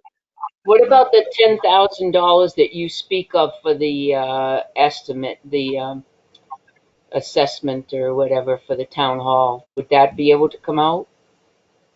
Very possible. What do you, just so I understand what you're. Well, Tim talked earlier in the meeting about it was $18,000 for the AC and then a $10,000 for the I don't know if it's inspection or assessment of the town hall. Yeah.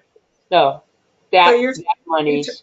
You're talking about encumbering that money rather than putting it into the 2021 budget as a increase. Is that what you're suggesting? Yes. Do you have that currently right here now in the administrative budget? Tim, you've got it moved somewhere else, right? The 10,000 for the building assessment is in the town hall maintenance and repairs. That's the 10,000 of the 13. And That's in yes, the 2021 budget. for the 2021. But And I think what I think Pat's Okay. suggesting is, could we encumber that money this Yeah. year?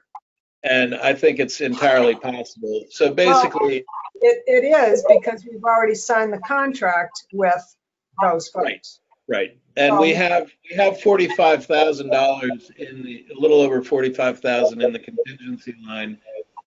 So what I'll need to do is need to sit down with Jeannie, map those things out, and then we'll make a presentation to you probably in your next meeting, because you'll need to do budget transfers for that contingency money back into the lines, and then we can encumber those monies prior to the end of the year, so that we're not raising and appropriating new money for 2021. The only caveat there is that, let's say we end up with 120,000 excess money at the end of the year. So whatever we're encumbering that, let's say we're encumbering 35,000 or 40,000.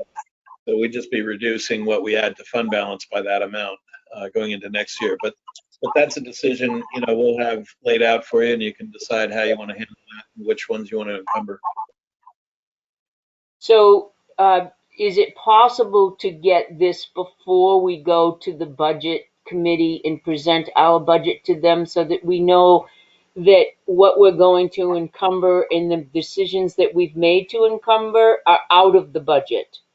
So we don't have to say, well, maybe this might come out, maybe it might not come out. Let's just make the selectmen have made the decision and we've taken it out of the budget so that we can say we've saved it here and then present it then. Yeah, I think Jeannie and I could do that work next week, and have that for you by your your December 3rd meeting, Okay, thank you. and hopefully send it out to you ahead of time so you can peruse it and look at it. So Yeah. Eric, you have questions for Jeannie? Not at this time. Thank you.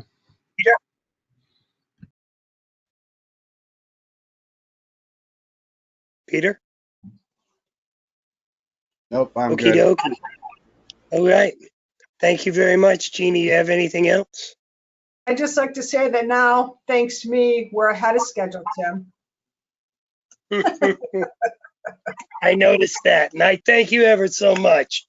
Next always up are competitive, always competitive. next stuff up is the selectmen's reports, and I'm up first. I would like to announce that the town's winter parking ban started on November 15th and remains in effect until August 15th. No vehicles may be parked on town streets between 10 p.m. and 6 a.m. through April 15th. August or April? Yes, I think I said April. you said both. That's what I meant anyway.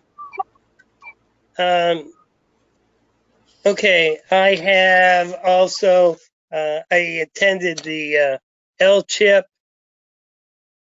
presentation this morning, and we received one of 32 awarded, a total of $17,000 for the study to evaluate the bridge going over onto Island Park. Also, the Tilton School received a rather sizable award to help replace the roof on the Tilton Mansion, which is in need of repairs. Also, the Lockmere Village District met on Tuesday night and finalized their budget, and there is no increase. For like to have a discussion about COVID-19, the rising numbers here in town, including one death, the rising numbers in the state, and the way that things are trending. You'll all notice that we're meeting again by video conference. I personally feel that it becomes ever more risky, and things have deteriorated as far as this virus goes in Tilton since the spring. I would like to propose that we have some form of closure of town buildings, and to go back to an abbreviated version of what we were doing in the spring. As far as town hall goes, by appointment only, and so forth. I would also like to get the other selectmen to weigh in on this. Selectman Pyra, would you like to start? Oh, sure. So the DPW and senior center are included in this closure or no? That's what I would propose, I think. There's been no motions made. We're just having a friendly chat. Okay.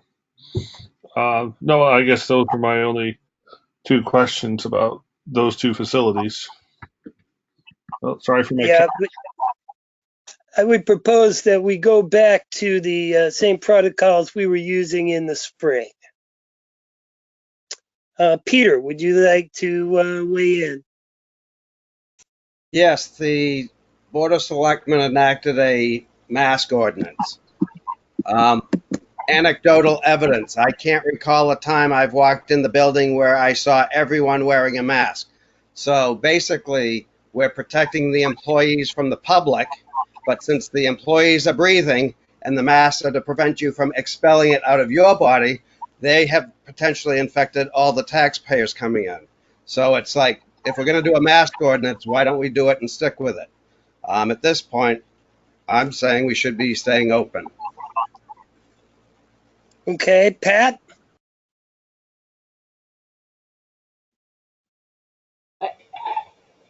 I would be in favor of town hall because we have public in and out all the time. I am not in favor of doing the senior center. Our seniors go there to do curbside pickup of food. I please do not close that senior center. This is their, they have limited Meals on Wheels right now. It is their only resource. I am not in favor of doing that at this point. We have shut down the Wednesday night music.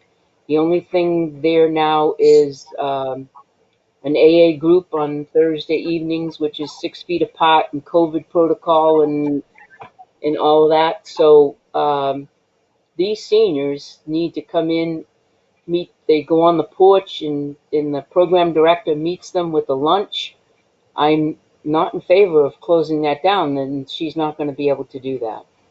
So I mean, I could go either way. We have the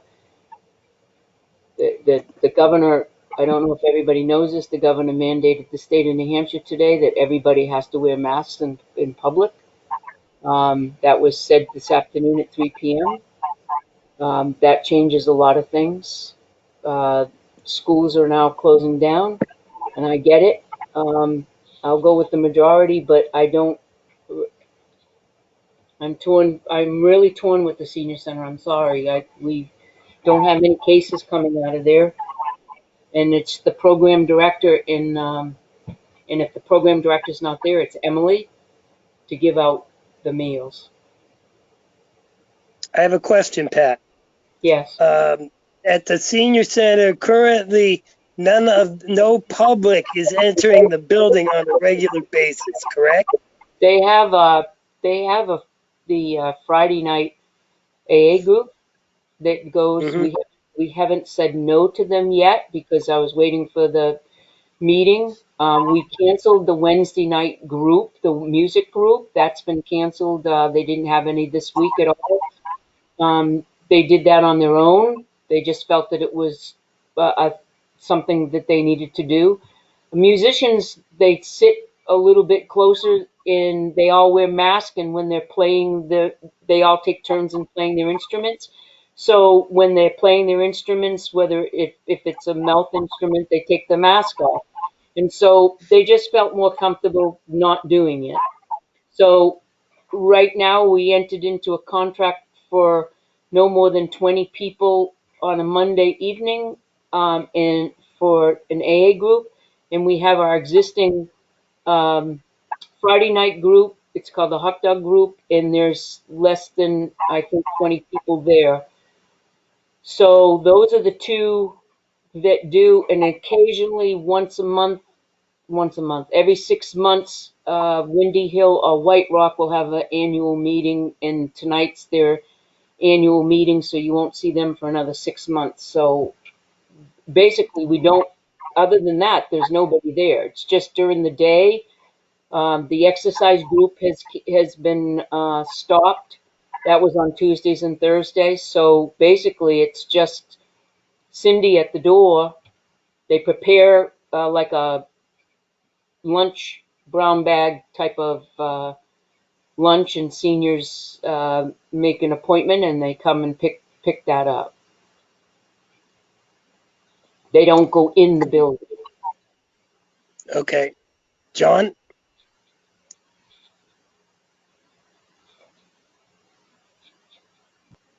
Okay, so yeah, I'm not sure if Eric meant for closing down or the senior center as for, curbside pickup or not. I mean, you can comment on that. But, I think a lot of these, the curbside pickup for meals for the seniors is real important. And that, I think the AA, that's important to them, but we should make it very, very clear that if anybody does not have a mask on, we will cancel it. Town hall, it's appointment. You don't know who's going to come in and what they're going to touch and all that. I think appointment and meeting people and discouraging is a good idea, and not having public meetings at town hall till we get past this ever increasing wave that we have here. I don't think we can be too cautious. I'm okay for going back to what we had in March. Jeannie, would you like to weigh in on this subject? Yes, thank you. So I did talk with the folks here at Town Hall. As you know, there are some employees who have compromised immune systems. We also have employees who have family members who have compromised immune systems. So there is a high degree of concern in Town Hall. To Peter's point about us not wearing masks, we were called on it, and I believe we've gotten much better, myself included. I have been one of those ones who was guilty of it. It's something you have to remember every time you walk out of your office, but my observation of late with Town Hall is that we're all very good about that. And I don't know what the sewer commission has decided. I know that Johanna had told us that she was going to talk to the sewer commission and make a recommendation. Probably Peter could speak to what they've decided there. So the bottom line is, I think everybody in Town Hall would like to see us go back to what we were at before, which is by appointment only. Town Hall is closed. Cindy, I did talk to the town clerk tax collector. Her initial comment to me was that by appointment only. She did tell me today that she doesn't want to do that. She wants to have the town clerk's office open to the public, period, because she believes it's just too difficult, especially with tax time and all the issues that are coming up right now around the holidays, that she needs to be open. If you decide to keep the clerk's office open, we would continue, the School Street door would be locked, front door would be open, but they would not be able to go past the, past the hallway, past the bathroom, heading towards town hall, if that's what you decide to do. So that's where we're at with town hall.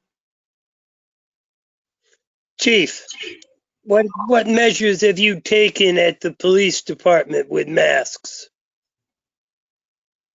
Okay, so we did fall back to the spring protocols, but in addition to that, we also made a requirement of masks inside the building. Unless they're at their workstation or eating, they're required to wear a mask when moving about the building, and that anyone coming into the building for any reason has to have one on. We have, closed the lobby to everything except emergency traffic only. So if someone had to come in with emergency, my dispatchers have asked that we have the signage on the doors, but they feel where the lobby is so enclosed, they feel safe in dispatch if they block up the mail slot. So they've asked that I at least let people come into the lobby if they have a mask on, to make a delivery of that sort of thing. So I was going to meet with the captain in the morning about that. But right now we're kind of running in that same mode that we were in the spring. And I sent the board a copy of that directive that we put out yesterday. Okay, thank you very much. I would make a motion at this time to, how do I want to say this? To close town hall to the general public, allow the town clerk, tax collector's office to remain open at her discretion, to allow for the senior center to continue providing meals as long as nobody goes in the building, to allow the AA group to meet as long as strict COVID-19 protocols are followed, and to allow Public Works to continue to be open as it is now for residential trash drop off on Wednesdays and Saturdays, but to close Public Works building itself to the general public. I think that covers everything. Is there a second? I'll second that. Scanlon. We have a motion and a second. Is there any discussion on the motion?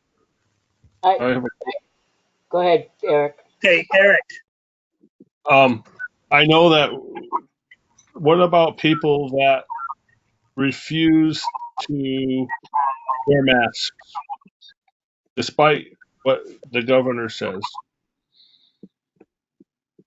For instance, I know, and I don't know where the AA meeting is held, but I know that someone in town associated with an AA meeting refuses to wear a mask.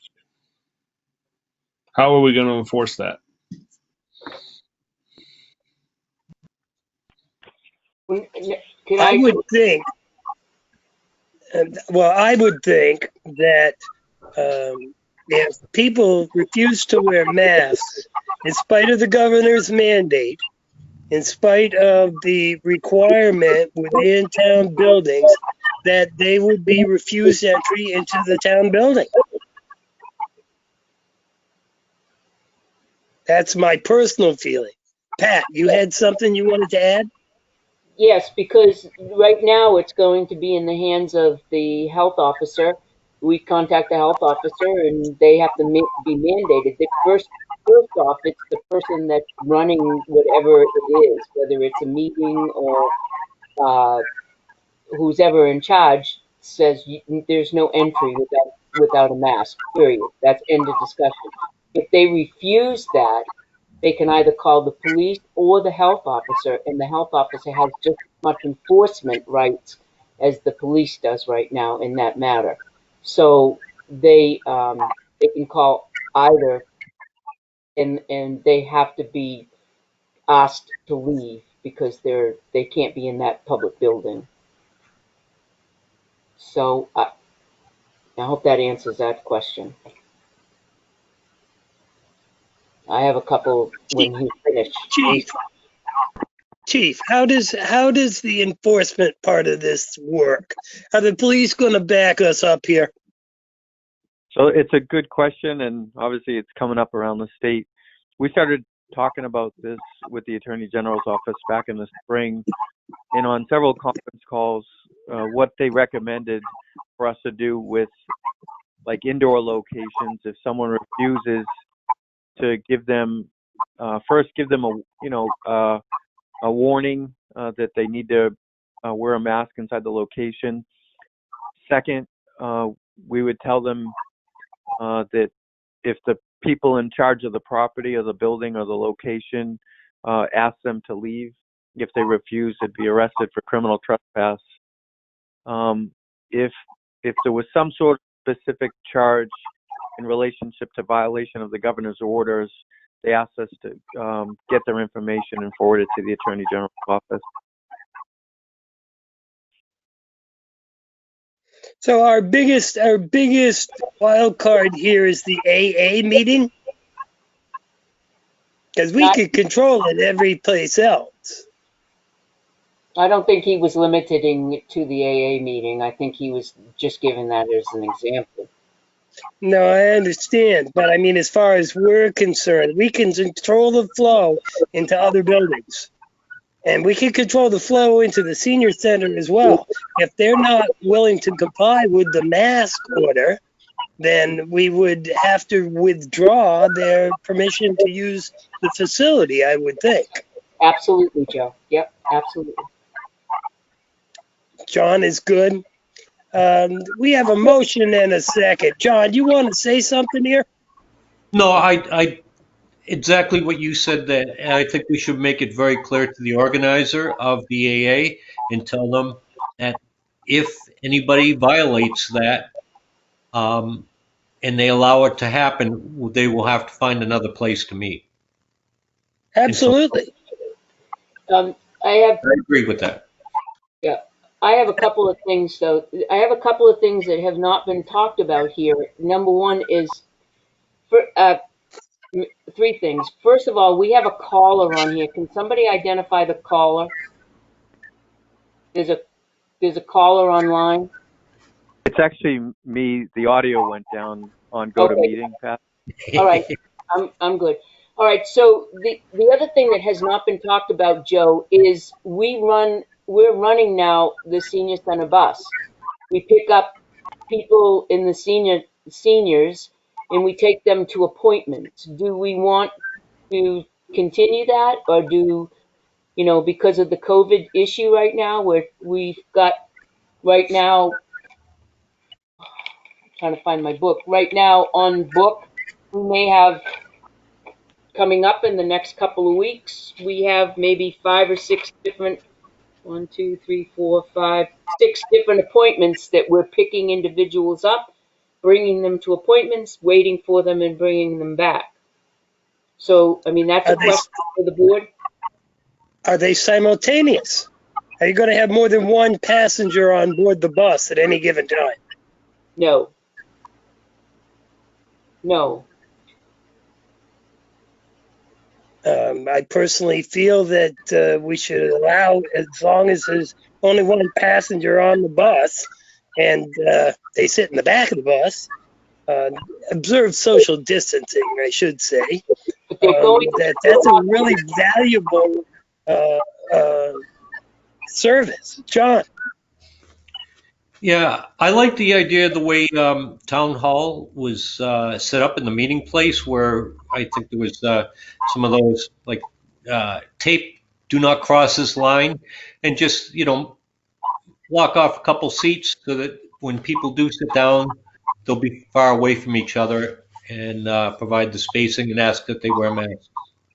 But keep in mind that we're bringing them to a hospital or a doctor's office, okay? So I'm just playing devil's advocate here because you know me, I'd like to keep it going. So I'm just want to spell out all things going here.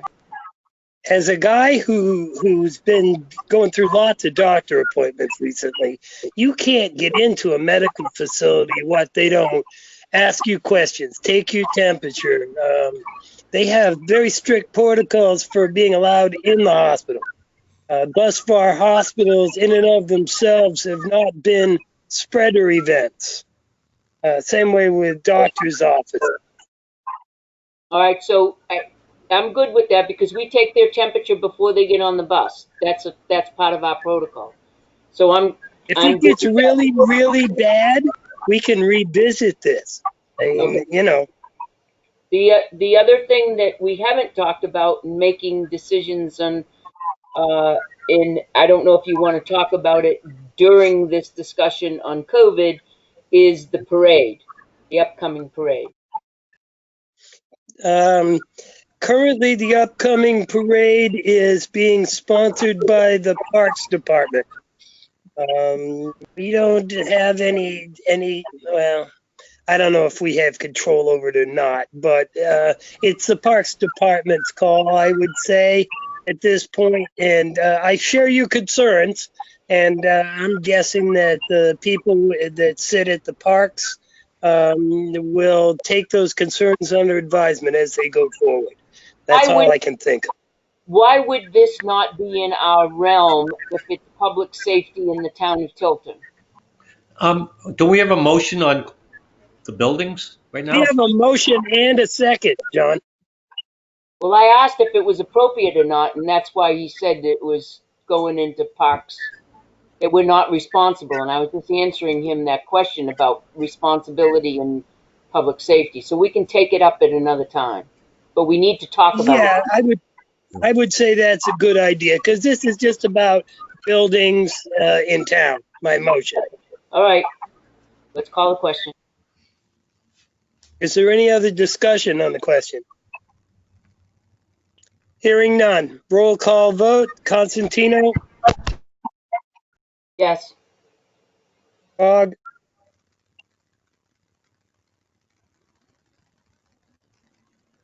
Peter. Looks like we've lost Peter, maybe. Eric? Eric? Maybe we lost me. No, I hear you, Joe. I hear you. Okay. Eric, can you hear us? Eric, Eric's frozen. Peter went black.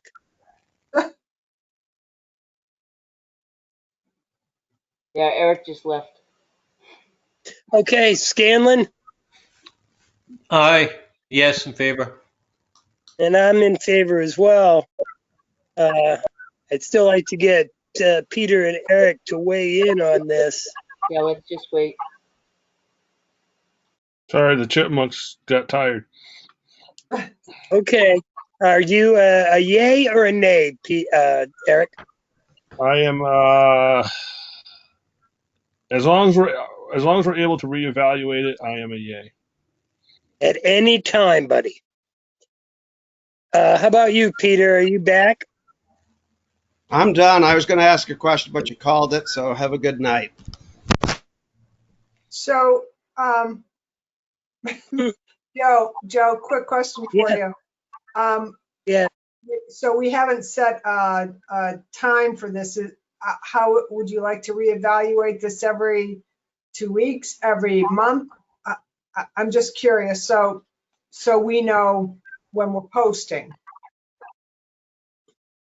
I would say the first reevaluation should be on the 3rd of December. And then every couple weeks, we can talk about this again. Okay.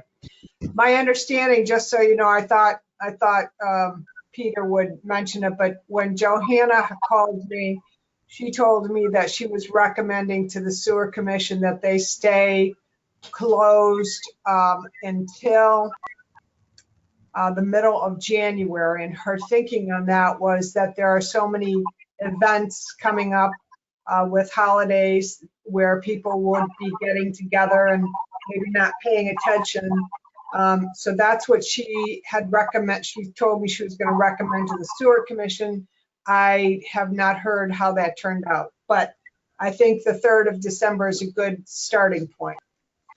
But so let me back up. The 3rd of December is your Selectmen's meeting. Would you see that as a virtual meeting and then deciding then? As of right now, we're on virtual meetings until further notice. So perhaps it should be, because that's a Thursday, maybe what you'd say is until December 7th, because that's a Monday, right? Yeah, but we would discuss it on Thursday. Right, if you discussed it on Thursday and you decided what, then you might open on Friday or you'd open on Monday. That's, I guess that's a hypothetical thing depending on the situation, but I don't know, we discussed that at that time. I would guess Monday. Yeah, but okay. Jeannie's trying to get an estimate, and we would never probably open on a Friday. We'd probably stay with that Monday. Right, just because we'll be posting it on the doors and on the website, we'd like to give people enough time to know. An idea. When are we going to do this? I would say Monday. Okay, thank you. I was still stuck on December 3rd. I'm sorry. That's okay. Okay. Next up on the list, I'm done, is Selectman Pyra. You guys covered, according to the agenda, you're going to cover pretty much everything I have. The only thing I'll add is that it was good to see the other morning. I did a little early morning drive around town, and I saw what appeared to be warnings on people's windshields about overnight parking. So that was good to see that being enforced. Yay. Good job, Chief. If you you. have nothing else, Eric, next up is John Scanlon. So let's see, am I muted? No, I'm not. Okay, so we had the budget committee last night. There's a lot of meticulous going over of numbers.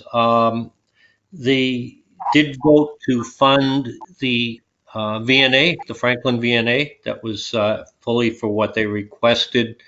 There was some questions that came up on, exactly what do these numbers mean? With people receiving money, how much is paid back and that. So there's been a bit of a delay. They're going to be starting to do some of the departments. I believe they have the chief scheduled for December 2nd. And then that's about it for the budget. The other thing, I'm not sure if it was on Jeannie's agenda or not, but the little quagmire here with White Rock. Apparently, they did not install the arborvitaes, and there was some emails going back and forth, but it was approved. And I'm a little disappointed with that. And I'd like to know what's our next step, since they didn't conform to what they said. I would guess your next step would be to go back to the planning board and have a discussion with the planning board.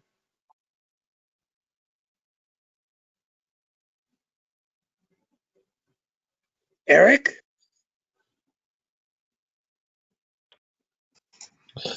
Yes, I know it will be brought up. I will bring it up on Tuesday at our next scheduled meeting. I personally have not had a chance to go out to see the final result. So I plan to do that over the weekend, and I will bring it up at the next planning board meeting on Tuesday night. So it's a virtual meeting? It's going to be now. Yeah. Okay. Yeah. Some of the information, I noticed that they said that they couldn't plant arborvitaes because they have a single trunk, which actually, if you look at a arborvitae, they have many trunks to them. They stated that, I think Bobby replied that they planted a leather leaf verbatim. Not verbatim. Jeez. Verbinium. Yeah. Verbinium. Yeah. And verbatim, John. So, and actually, the label on the plants they planted was a different species that is not evergreen. So it seems really quite messed up there. So I'm anxious to hear and what's going to happen. That's about it for me, and hope everybody stays healthy over Thanksgiving, and that's it. Yeah, no doubt. Pat, you're up. Okay, so the first, I see that Jeannie's now putting our little reminders here. The parade, I really have concerns over that. I did talk with the chief about it, and it is in our purview because we are the ultimate decisions on public safety. We have departments, conservation and health and planning and zoning and all those departments, and we are the ultimate health and safety and well-being for the town of Tilton. Um, we have in talking with the chief, and I think that the chief needs to speak up because he's had a conversation with Marina, um, and possibly a plan B, but I can't see with the governor making the mandates and then all of the what's going on in our particular town that now we can justify going forward with, as much as I would love it, going forward with a parade the way it's set up. And that's my feeling. So I just want to run that by everybody else as well. So let's hear it. I echo your concerns, Pat. I think it's a bad idea, truly, at this time. Sad to say. John? It said, everybody loves a parade and the festivities for Christmas and all that. And one thing I noticed and I heard was, I think it's Milford. They're having, basically it's a reverse parade. So what they did is people are setting up on the side of the road with their separate group spaced out and having Christmas decorations and, the music and the caroling. However, the families are driving by in their cars. So it's like a reverse parade, which protects people from it. Just an idea. I thought it was a very creative way of doing it. I think they do at the racetrack. They have a Christmas setup. So I don't know if maybe something like that could set up using the high school parking lot and get some electricity or whatever, or downtown or something. Just an idea. I like it. No Chief? doubt. How about you, Eric? Well, I just looked up, and the Concord, New Hampshire Christmas Parade is still scheduled to go at this time, which is in 2 days. I am very concerned about it. We do have an outbreak in this town. I was concerned with the Halloween event, and I read, the town of Durham is now looking at, some of the increases, not just the college students, but due to Halloween events that they had. What are they planning to do for the parade? Are they going to do it traditionally, where they have cookies and stuff like that? And I think you're going to, or is it, just Santa Claus goes down Main Street and then everyone goes home? They're not having cookies or Santa, Eric. That's been cancel, but they are going to have fireworks over I, at Battery Park, and everybody goes to Riverfront to watch it. then I would say cancel it because you're congregating people and you can't enforce. It's impossible to balance the social distancing if you're going to have the fireworks. As much as I love the fireworks, I think we're sending the wrong message that way. Okay, I have a question, observation for Chief Cormier. During Halloween, we had the Halloween thing downtown, and I was assured in advance that people would be held to the mask requirement. That was one of our stipulations. I don't feel that happened. There were like way too many people that were not wearing masks downtown. Now, in light of that failure, how would you propose that we could possibly have this in a safe manner? Okay, so I think I echo a lot of the concerns of everybody with the numbers rising and kind of using Halloween as a gauge of how these things work. You know, you kind of hope that everyone would try to do the right thing for the kids and families, but obviously some people refused. I know some officers, you know, went up to people and handed them masks, and you know, a couple wives even told their husbands, look, you know, just listen to the police and put it on. And you know, we told them we may have to shut it down. Well, kind of seeing that unfold, I worried about that with the Christmas parade as well. And with the numbers rising, I started trying to think about what things like what John talked about. You know, this is an unusual year and it calls for unusual measures. And sometimes you have to think outside the box. And so I kind of came up with maybe a plan B. And I did float this by Marina of having kind of a drive-in style Christmas parade at Timber Outlets, where the parade would kind of flow through the entire border of the parking lot over there. And this was similar to the idea you came up with, John, which I think is a great idea too. I just didn't come up with that one. But I talked to Eric Prue, and he was actually very excited about it and thought that it could be done safely over there. And Marina did too. I don't know if she's talked to the rest of her board about it, but I wanted to start thinking about ideas like mine and John's because I really felt like this wasn't going to get off the ground in the traditional manner. So I don't know if that answers your question, Joe. Yeah, that points me in the right direction, I think. So, what do we do at this point? Pat, you got any suggestions here? I don't know whether it's in the realm or not that we can say that we either cancel Christmas, the traditional Christmas parade as it is scheduled right now, or they can come up with a plan B and have it situated, have it presented like the chief had just explained over at Tanga, and perhaps they can move the fireworks over at Tanga as well. I mean, that's an alternative, and that would be a good alternative for people to stay in their vehicles. I mean, I would. I mean, I think we just need a consensus on that and say this is the way the board feels, and not to go ahead with the Christmas parade.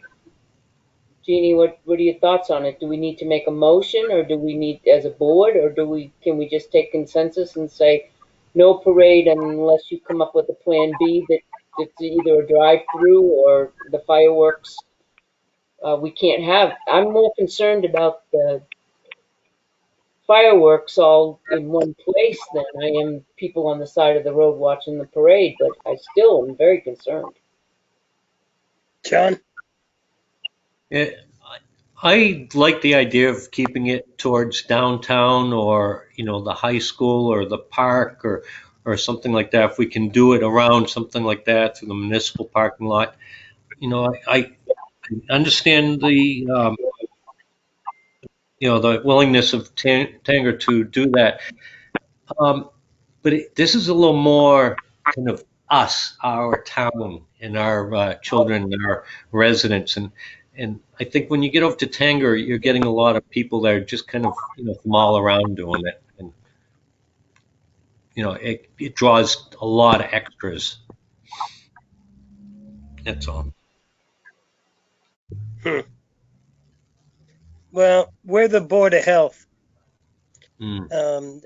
As the Board of Health, I would make a motion to cancel the traditional Christmas parade sponsored by the Parks Department here in the town of Tilton, and to entertain from them and anybody else an alternative where we could hold a celebration safely and effectively. Is there a second? Second. Okay, I think I hear at least 1 second, maybe two. Is there any further discussion on the motion? Gee, I feel like the Grinch. It's horrible, but you're protecting people. It's Well, bah humbug, John. I yeah. have a question in that motion. You did not include fireworks. No, I didn't. Did I use the word celebration or just parade? I think you just used parade, but it should be parade and fireworks. Celebration, whatever, because it's going to get interpreted differently. Yeah. I would make a motion to amend my original motion to read celebration instead of parade, which would encompass the fireworks and the parade both.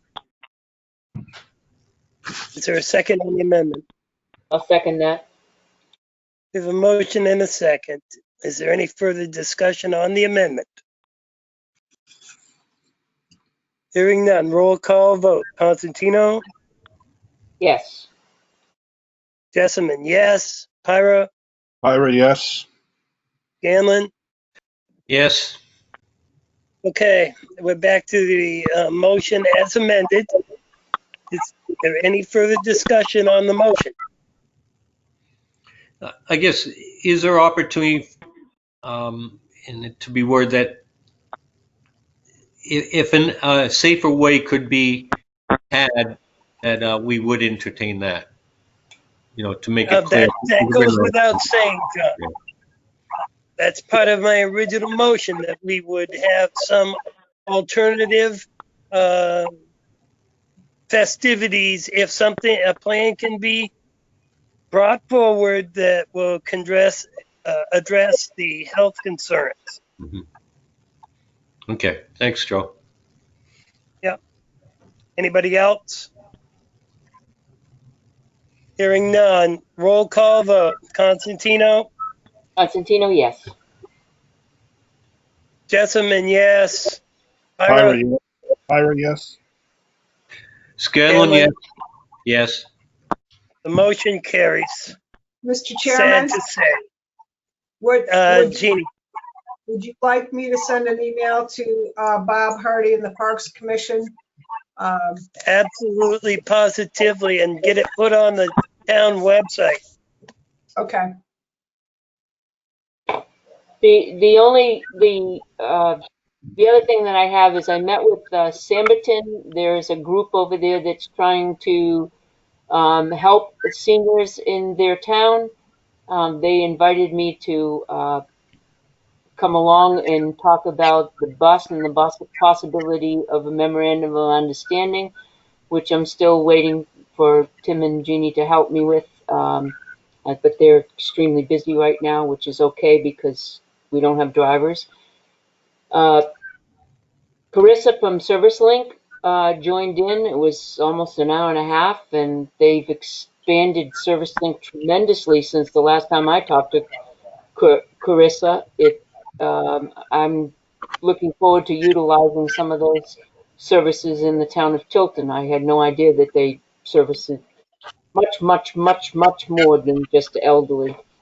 So that being said, and then the last thing was masks, and just to inform you that we, now have confirmed that the health officer has the enforcement ability for masks and in the criteria for restaurants and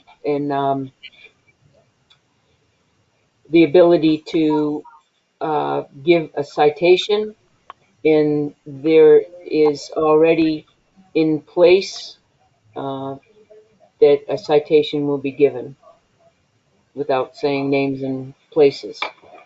So, people that refuse to wear masks serving food. That's it for me, Joe. Okay. That's it. And we're just a few minutes behind. That presents Jeannie Forrester and the town administrator's report. Oh, one more thing. Excuse me, just one real quick thing. Okay. We have an officer that is coming up on his 20th year. Well, he came up on his 20th year, and I just want to ask if we're going to do anything for certificate or something for him for his 20th. Check your email, Pat. Check your email, because Tim sent out a notice on that very subject. No, I think it was probably Gail. Somebody sent out a notice. I'm sorry, Tim. I didn't mean to throw you under the bus there. But there was an email sent.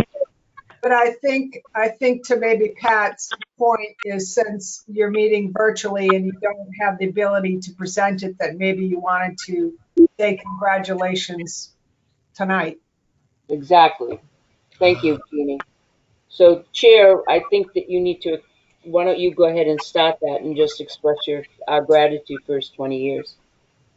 Billy Patton. I haven't known this officer for 20 years, but for the last 20 years, he has given over and over again to the town of Tilton. He was the school resource officer for the last 7 years, and he's back in patrol now and doing a fine job for the town of Tilton. And I would like to congratulate Officer Patton for 20 years, over 20 years now, of meritorious service to the town of Tilton. Thank you ever so much on behalf of myself and any number of people out there watching and listening today, whatever you're watching and listening. Thank you, Joe. Thank you. And there is a certificate in the to be signed file at Town Hall to be presented sometime when we can all get together and congratulate Officer Pat.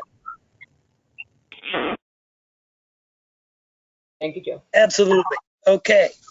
Now, on to the town administrator's report. Thank you, Joe. So you got my weekly update for this week. In your e-signature file was the contract for animal confinement with Birch Hill, which expires in December. Tim sent the 2021 contract for you for signature. The contract price remains the same, as well as the language in the contract. I'm asking you to consider signing it tonight. And I know that Pat has an interest in, well, never mind. I guess I'll leave that for another time. Eric, as the new guy, you have questions about this contract? No, I read it, and I believe I already signed it because it was in our sign now. Okay, I just wanted to make sure. No, I read it, and I've followed it in the past. That's required by law that we provide that service, and we've contracted it out in all of my time. It beats going to Meredith. Yeah, it does. How about you, Jeannie? You're up again. Sorry. All right. So the next item is the road safety audit. I attended a webinar for a road safety audit process. For those of you who don't know, it's a formal safety performance examination of an existing intersection by an independent audit team. I did send you all information about that. The deadline is December 1st. I don't want to pressure anyone, so if this is something you're not comfortable with, we can certainly wait till next year. But you all know that there have been many accidents on Route 3. The chief had given me some information. There have actually been 7 in the last 20 years, 7 fatalities and hundreds of incapacitating injuries. I have waiting to hear back from the chief and the captain about where the highest incident of these accidents are occurring. I did want to ask the selectmen, 1, are you interested in me doing this? And 2, if you are, do you have thoughts or suggestions about where we should focus the audit? I have some experience in this, in that they did an audit of Silver Lake Road and Route 3, the consequence of which was the flashing red and yellow light that's currently at that intersection. Where's this at? Silver Lake Road and Route 3, right up by Smoke and Barley.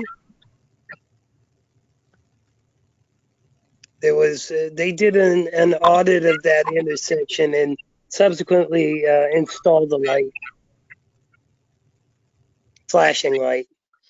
As far as having any other places myself, I can't. I'm sure there's plenty, and I'm pretty sure I can't identify them. But maybe the chief could.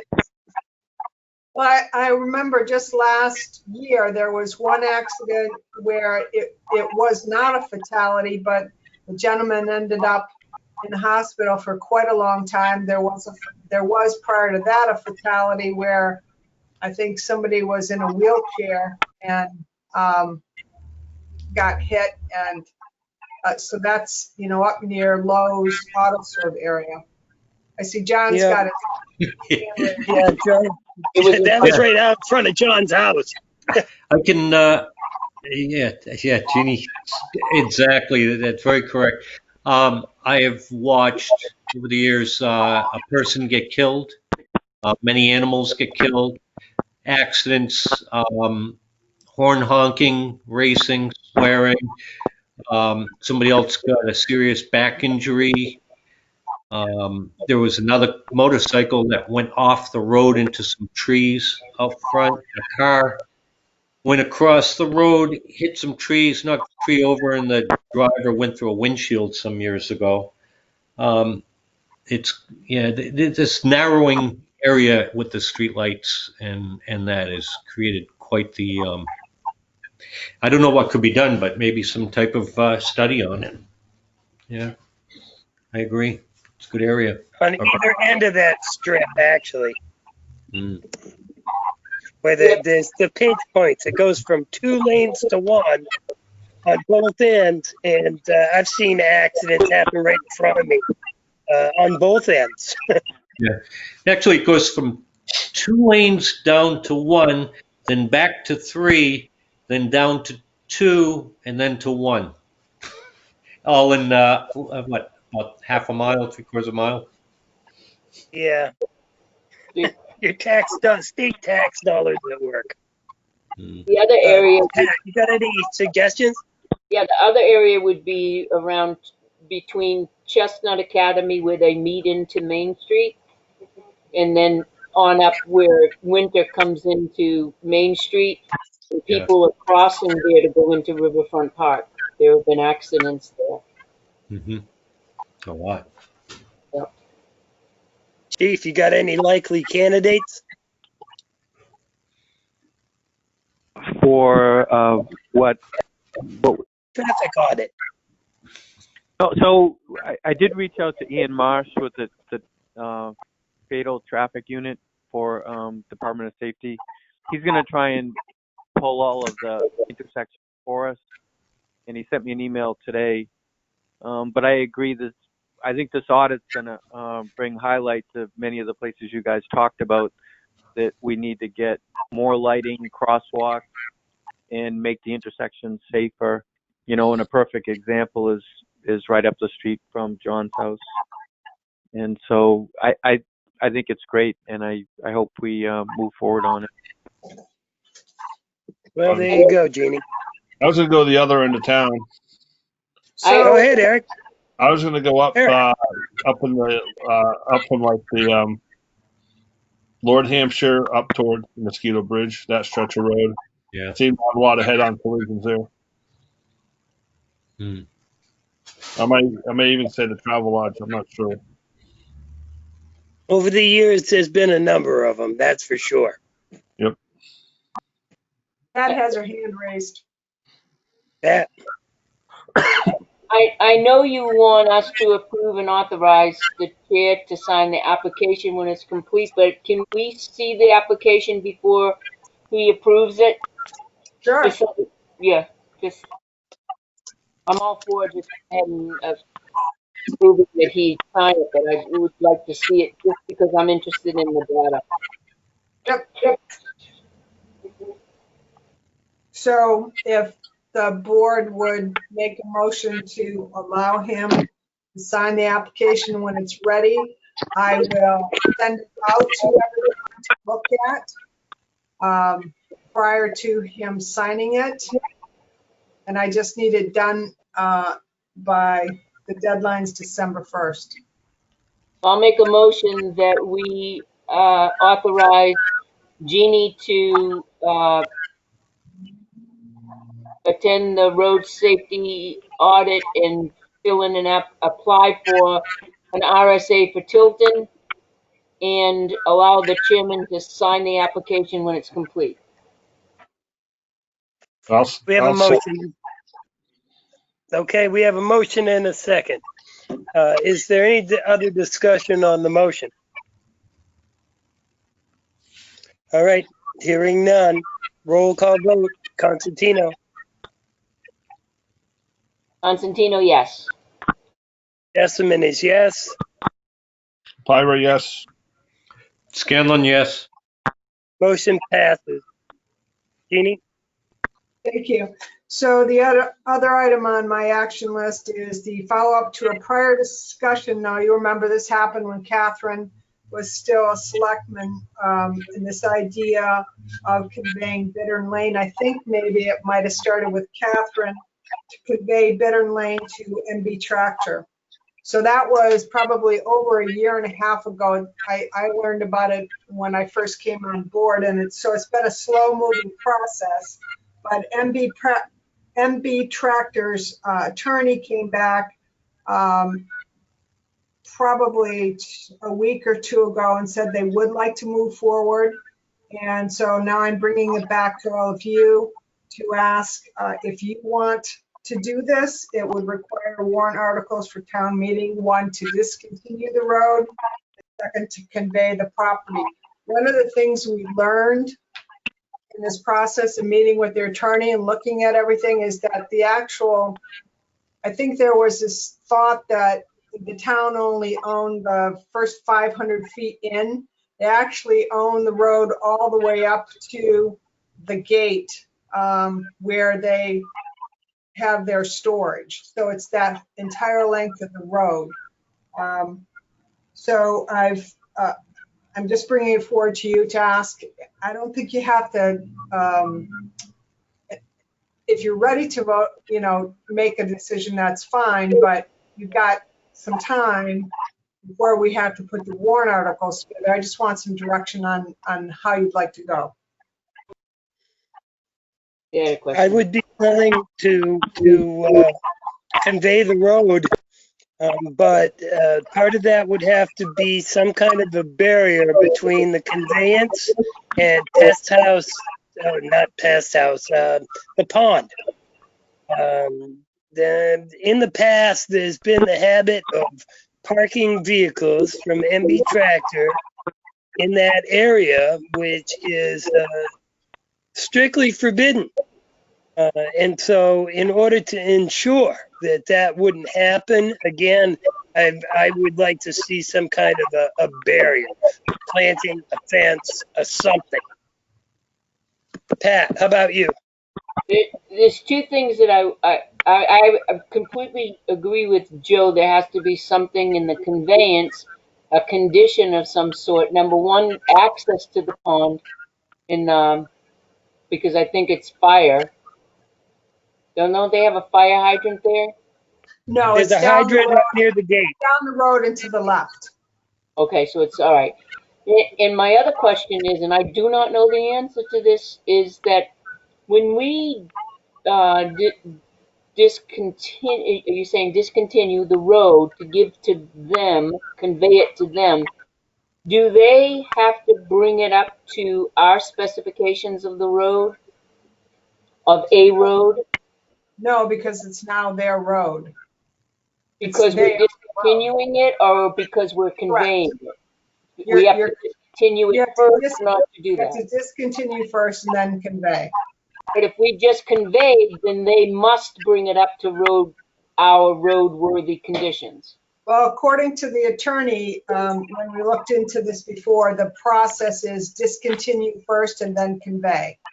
They're two separate warrant articles. Got it. Thank you. John? Yeah, I'm concerned that it removes any access that we have for Ice House Pond. There was also something that came up with the utilities on that. But I think we should ask the Conservation Commission. There's easements around that for their input too. Well, we did that before. Remember, we had the Conservation Commission weigh in on it. We had Tilton Northfield Water District weigh in on it. So we've done all that work.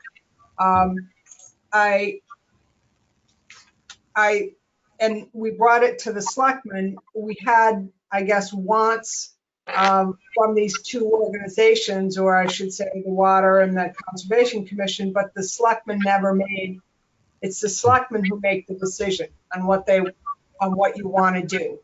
So those conversations were had, and I can share all that with you in an email of what was discussed in the past. And like I say, you don't have to make that decision tonight, but I would like to get an idea if this is something that you want to do, because I don't want to wait till the last minute trying to put warrant articles together. Let's talk about this on the 3rd of December. Okay. And I'll send you the information. Yeah, some of that history. Also in there is fire department questions about access to that hydrant, Jeannie. And I think they did weigh in before. And they did, and I've talked to Mike, the chief, as well. So we've had all these discussions. Yep. So the other item on my action list is we received $1,376.32 from Health Trust from the flexible savings account funds for the plan year that exceeded the reimbursement claims paid. Remember, this happened last year, and as we did last year, I'd like your approval that we use these funds to defray the expenses to administer the plan. So basically, it goes back to the town to defray expenses. Yeah, that's good with me. Can I have a motion? So moved. I'll second it. Is there any discussion on this subject? Hearing none. Roll call vote. Constantino. Constantino, yes. Jessamine, yes. Pyra, yes. Scanlon, yes. Okay, motion carries. Okay. I won't go through the FYI unless you have any questions, but there are two other things I wanted to, actually 3 or 4 other things I wanted to ask about, just to let you know that the Winnipesaukee River Basin, remember they came before the board to talk about this new makeup of this new commission, And my understanding is that that concept has died. There were enough towns who did not support it, Northfield, Tilton, and I believe Franklin did not, so they're not moving forward with that idea. So I just wanted to let you know that. I talked to you a couple weeks ago, maybe a month ago, about getting a quote for an air quality study for town hall, with the fact that we're having the assessment done and we're going to be having recabling done in the building. There were some thoughts that we should probably figure out, what the health of the air is in town hall. So I got a quote for a limited asbestos and lead paint survey and an air quality survey. That quote came in at $3,765. Tim, I don't know if you want to weigh in on this at all or not, and I don't know, I don't think you have to make a decision tonight, but I can send you the proposal that they sent me so you can take a look at it. But Tim, I know you had some thoughts on it. Well, just I know that John and the chief have been up in above the ceiling tiles, above them. And when you look up there, there's probably about another 4 feet in areas before you hit the old tin ceilings that have like peeling paint and there's a lot of dust and debris up above the ceiling tiles, and I wouldn't doubt that it's from the old lead paint from the tin ceilings, and who knows what else might be up there, but and I'm just concerned with the recabling that they don't disturb, that they disturb as little as possible like that.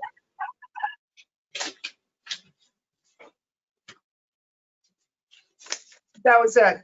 So, like I say, I'm happy to send you the proposal if you want to take a look at it. Don't have to make a decision tonight. If you don't want to do it, we just thought it might be something that we should look at. This is something that the employees has asked for quite a while now, more than, this came up about 4 or 5 years ago. They asked for a quality of the air done. Listen, this isn't new to us. Oh, I didn't know that. So I think that perhaps maybe this is something that we could afford at the end of the year or not. Yeah, when Jeannie and I look at that list, we'll see if we can't incorporate that. All right, so at this point, we're not saying yes. I'll send you the proposal, you'll look at it, and then we'll decide at the next meeting. Correct. Okay, good. Great. The other item I wanted to mention to you is I did speak with Catherine Dawson about, her thoughts or ideas about a free website.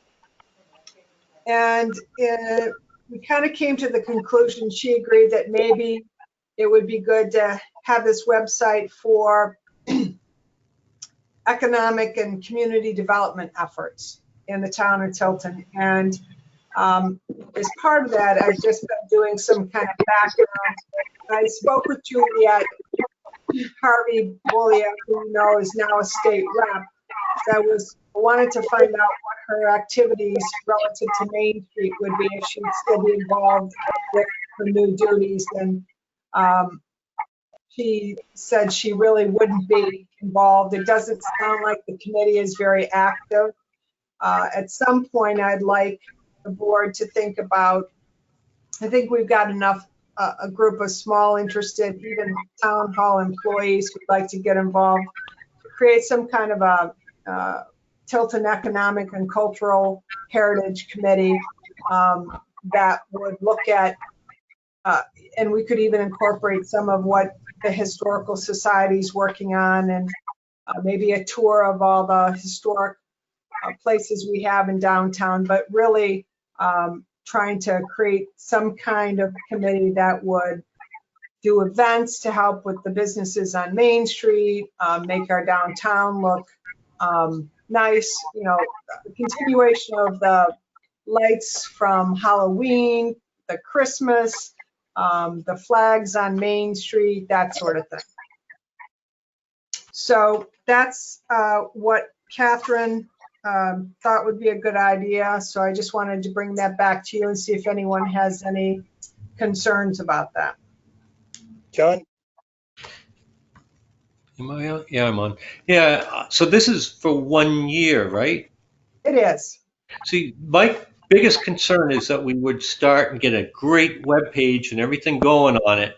Then, after it's all done, they kind of own our name or whatever we register and own the website, unless we go and pay them $2,000-3,000 a year. And I think Tim understands what it costs to run a web page when you do it through a host. That maybe some of these things, the effort should be, if it's more of a permanent, ongoing thing, we should have a page, like a side page from our town of Tilton. And that's fine with me. And Tim, as the expert on that, I think could weigh in on it. It really doesn't matter to me. If you don't want to move forward, I understand your concerns. Yeah. If you don't want to do it, it's fine with me. It's just that came with with her getting that award. I think it'd be great, but not to make it something that after a year we say, oh no, we got to pay for this or we're going to lose all that work. So another idea, and I'd go back to Catherine and talk to her about it, is maybe we use it for a year as a fundraising site for the Tilton Island Bridge restoration. I just thought of that. I haven't talked to Catherine about it, so I'd want to see if she'd be okay with that. But that would kind of address your issue, John, about a very short-term use that would then go away. Eric? Am I on? Yep. Is it possible, maybe Tim can look into, sorry, Tim, I don't want to throw them on your plate, but that we own a domain, say, choosetiltonnh.com, something like that. And, we own the domain and that website gets directed to that. And then at the end of the year, we might be able to rip apart that website and make our own using, there's many different website builders out there. So, Yeah, if I may just comment, yeah, I was thinking that exact same thing, that as far as the domain goes, we could house the landing of the domain and then redirect it to the website. And but to me, the really important thing that would happen in that process, and the most time-consuming thing, is the collection of content, because you need pictures, you need text, you need the flow. It's all that other stuff that really takes the time. So if that's collected and used and presented a certain way, we could always, we wouldn't be able to clone it one for one, but we could come pretty close. But the idea that we wouldn't be able to keep the name, we could get around that. As long as we register a name and then, we give them some kind of subdomain name to use. So I'm sure we could work through that. That's all for me, unless anyone has questions for me. Does anyone have questions for the town administrator? Okay, is there any other business to come before the Board of Selectmen in regular meeting? John? Yes, I was asked, I think it was last summer, we had discussed about the Diana statue and we talked about that. I'm trying to remember where it got left off. I was asked where we're standing with that. But as I recall, we had them contact Nud, a cabinet maker or something that would make a base before we could display it. We were asking where it stands now. Are you asking me? Yeah, does anybody remember where that was So at? I thought that was something that the Historical Society was looking for a cabinet maker or, I'd have to go back and look at the minutes, Yeah. John. I feel like, It's not There a was big some- rush. yeah, But yeah, the Historical Society asked me about it. They said that they had submitted plans from, was it Nut or Nud up on Canfield Road? None. Yeah, and Nut. Mark Hood, yeah. and No. wanted to make sure that we were still moving forward on that. well, Yeah. so, but was that something that the town, so they submitted plans from, For them to do it, they want to do it and go ahead and do it. So they So didn't they want to were go. waiting- so They they didn't were want to go waiting- and do it, and then all of a sudden say, "Oh no, that's not what we wanted," because some time elapsed with COVID. so my recollection, and again, I have to go back and try to find that, but I remember there was a conversation about how would it be attached. I have to go back. I'll go back and look, John. Yeah. I'm just guessing. No, I don't think it's a super rush, but you know, just so we don't forget. Yep. No, it's on my list. That's it for me. Is there any other business to come before us this evening in a regular meeting? Okay, hearing none, and the time being 7:51 p.m., I'd like to make a motion to move into non-public session per RSA 91-A, semicolon 3, paragraph 2A, the dismissal, promotion, or compensation of any public employee or the disciplining of such employee or the investigation of any charges against them. Is there a second? Constantino, second. We have a motion and a second. Is there any discussion? Yeah, how do I connect to that? Was it emailed to me or? Yes, it was emailed to you at 3:59. It shows you non-public. You have to scroll down a little bit. Yeah. See it, John? No. It's headed to tonight's meeting. Okay. Yep. Excellent. Thank you. Okay. We expect to be back into public session at approximately 8:15 p.m. I have a motion and a second. Is there any other discussion? Hearing none, roll call vote. Constantino, Constantino, yes. Jessamine, yes. Ira, yes. Scanlon, yes. Okay, we stand adjourned. I'll see you. This conference will now be recorded.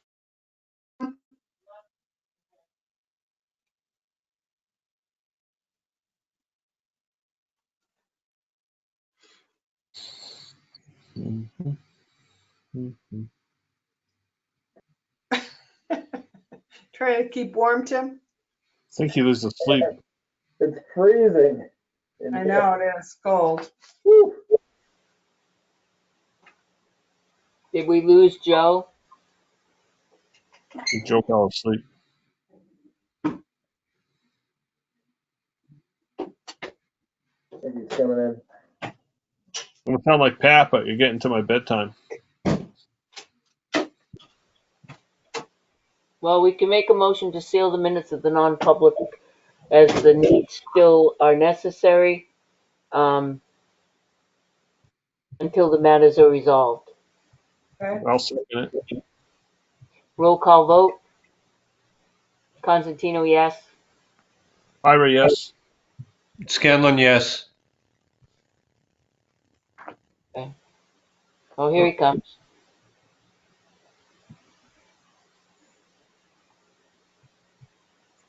Everyone's asleep. Hey, Joe. We just made a motion to seal the minutes. Excellent. Is there any other business to come before us tonight? If there's no other business, I make a motion to adjourn the meeting at 9:21 PM. Is there a second? Eric? Okay, we have a motion and a second. Motion to adjourn is non-debatable. Roll call vote. Constantino? Yes. Councilman, yes. Ira, yes. Scanlon, yes. Thank you very much, folks, and we'll see you next time. Happy Thanksgiving. Yes. Thanks, Bye. Bye-bye. Jeannie.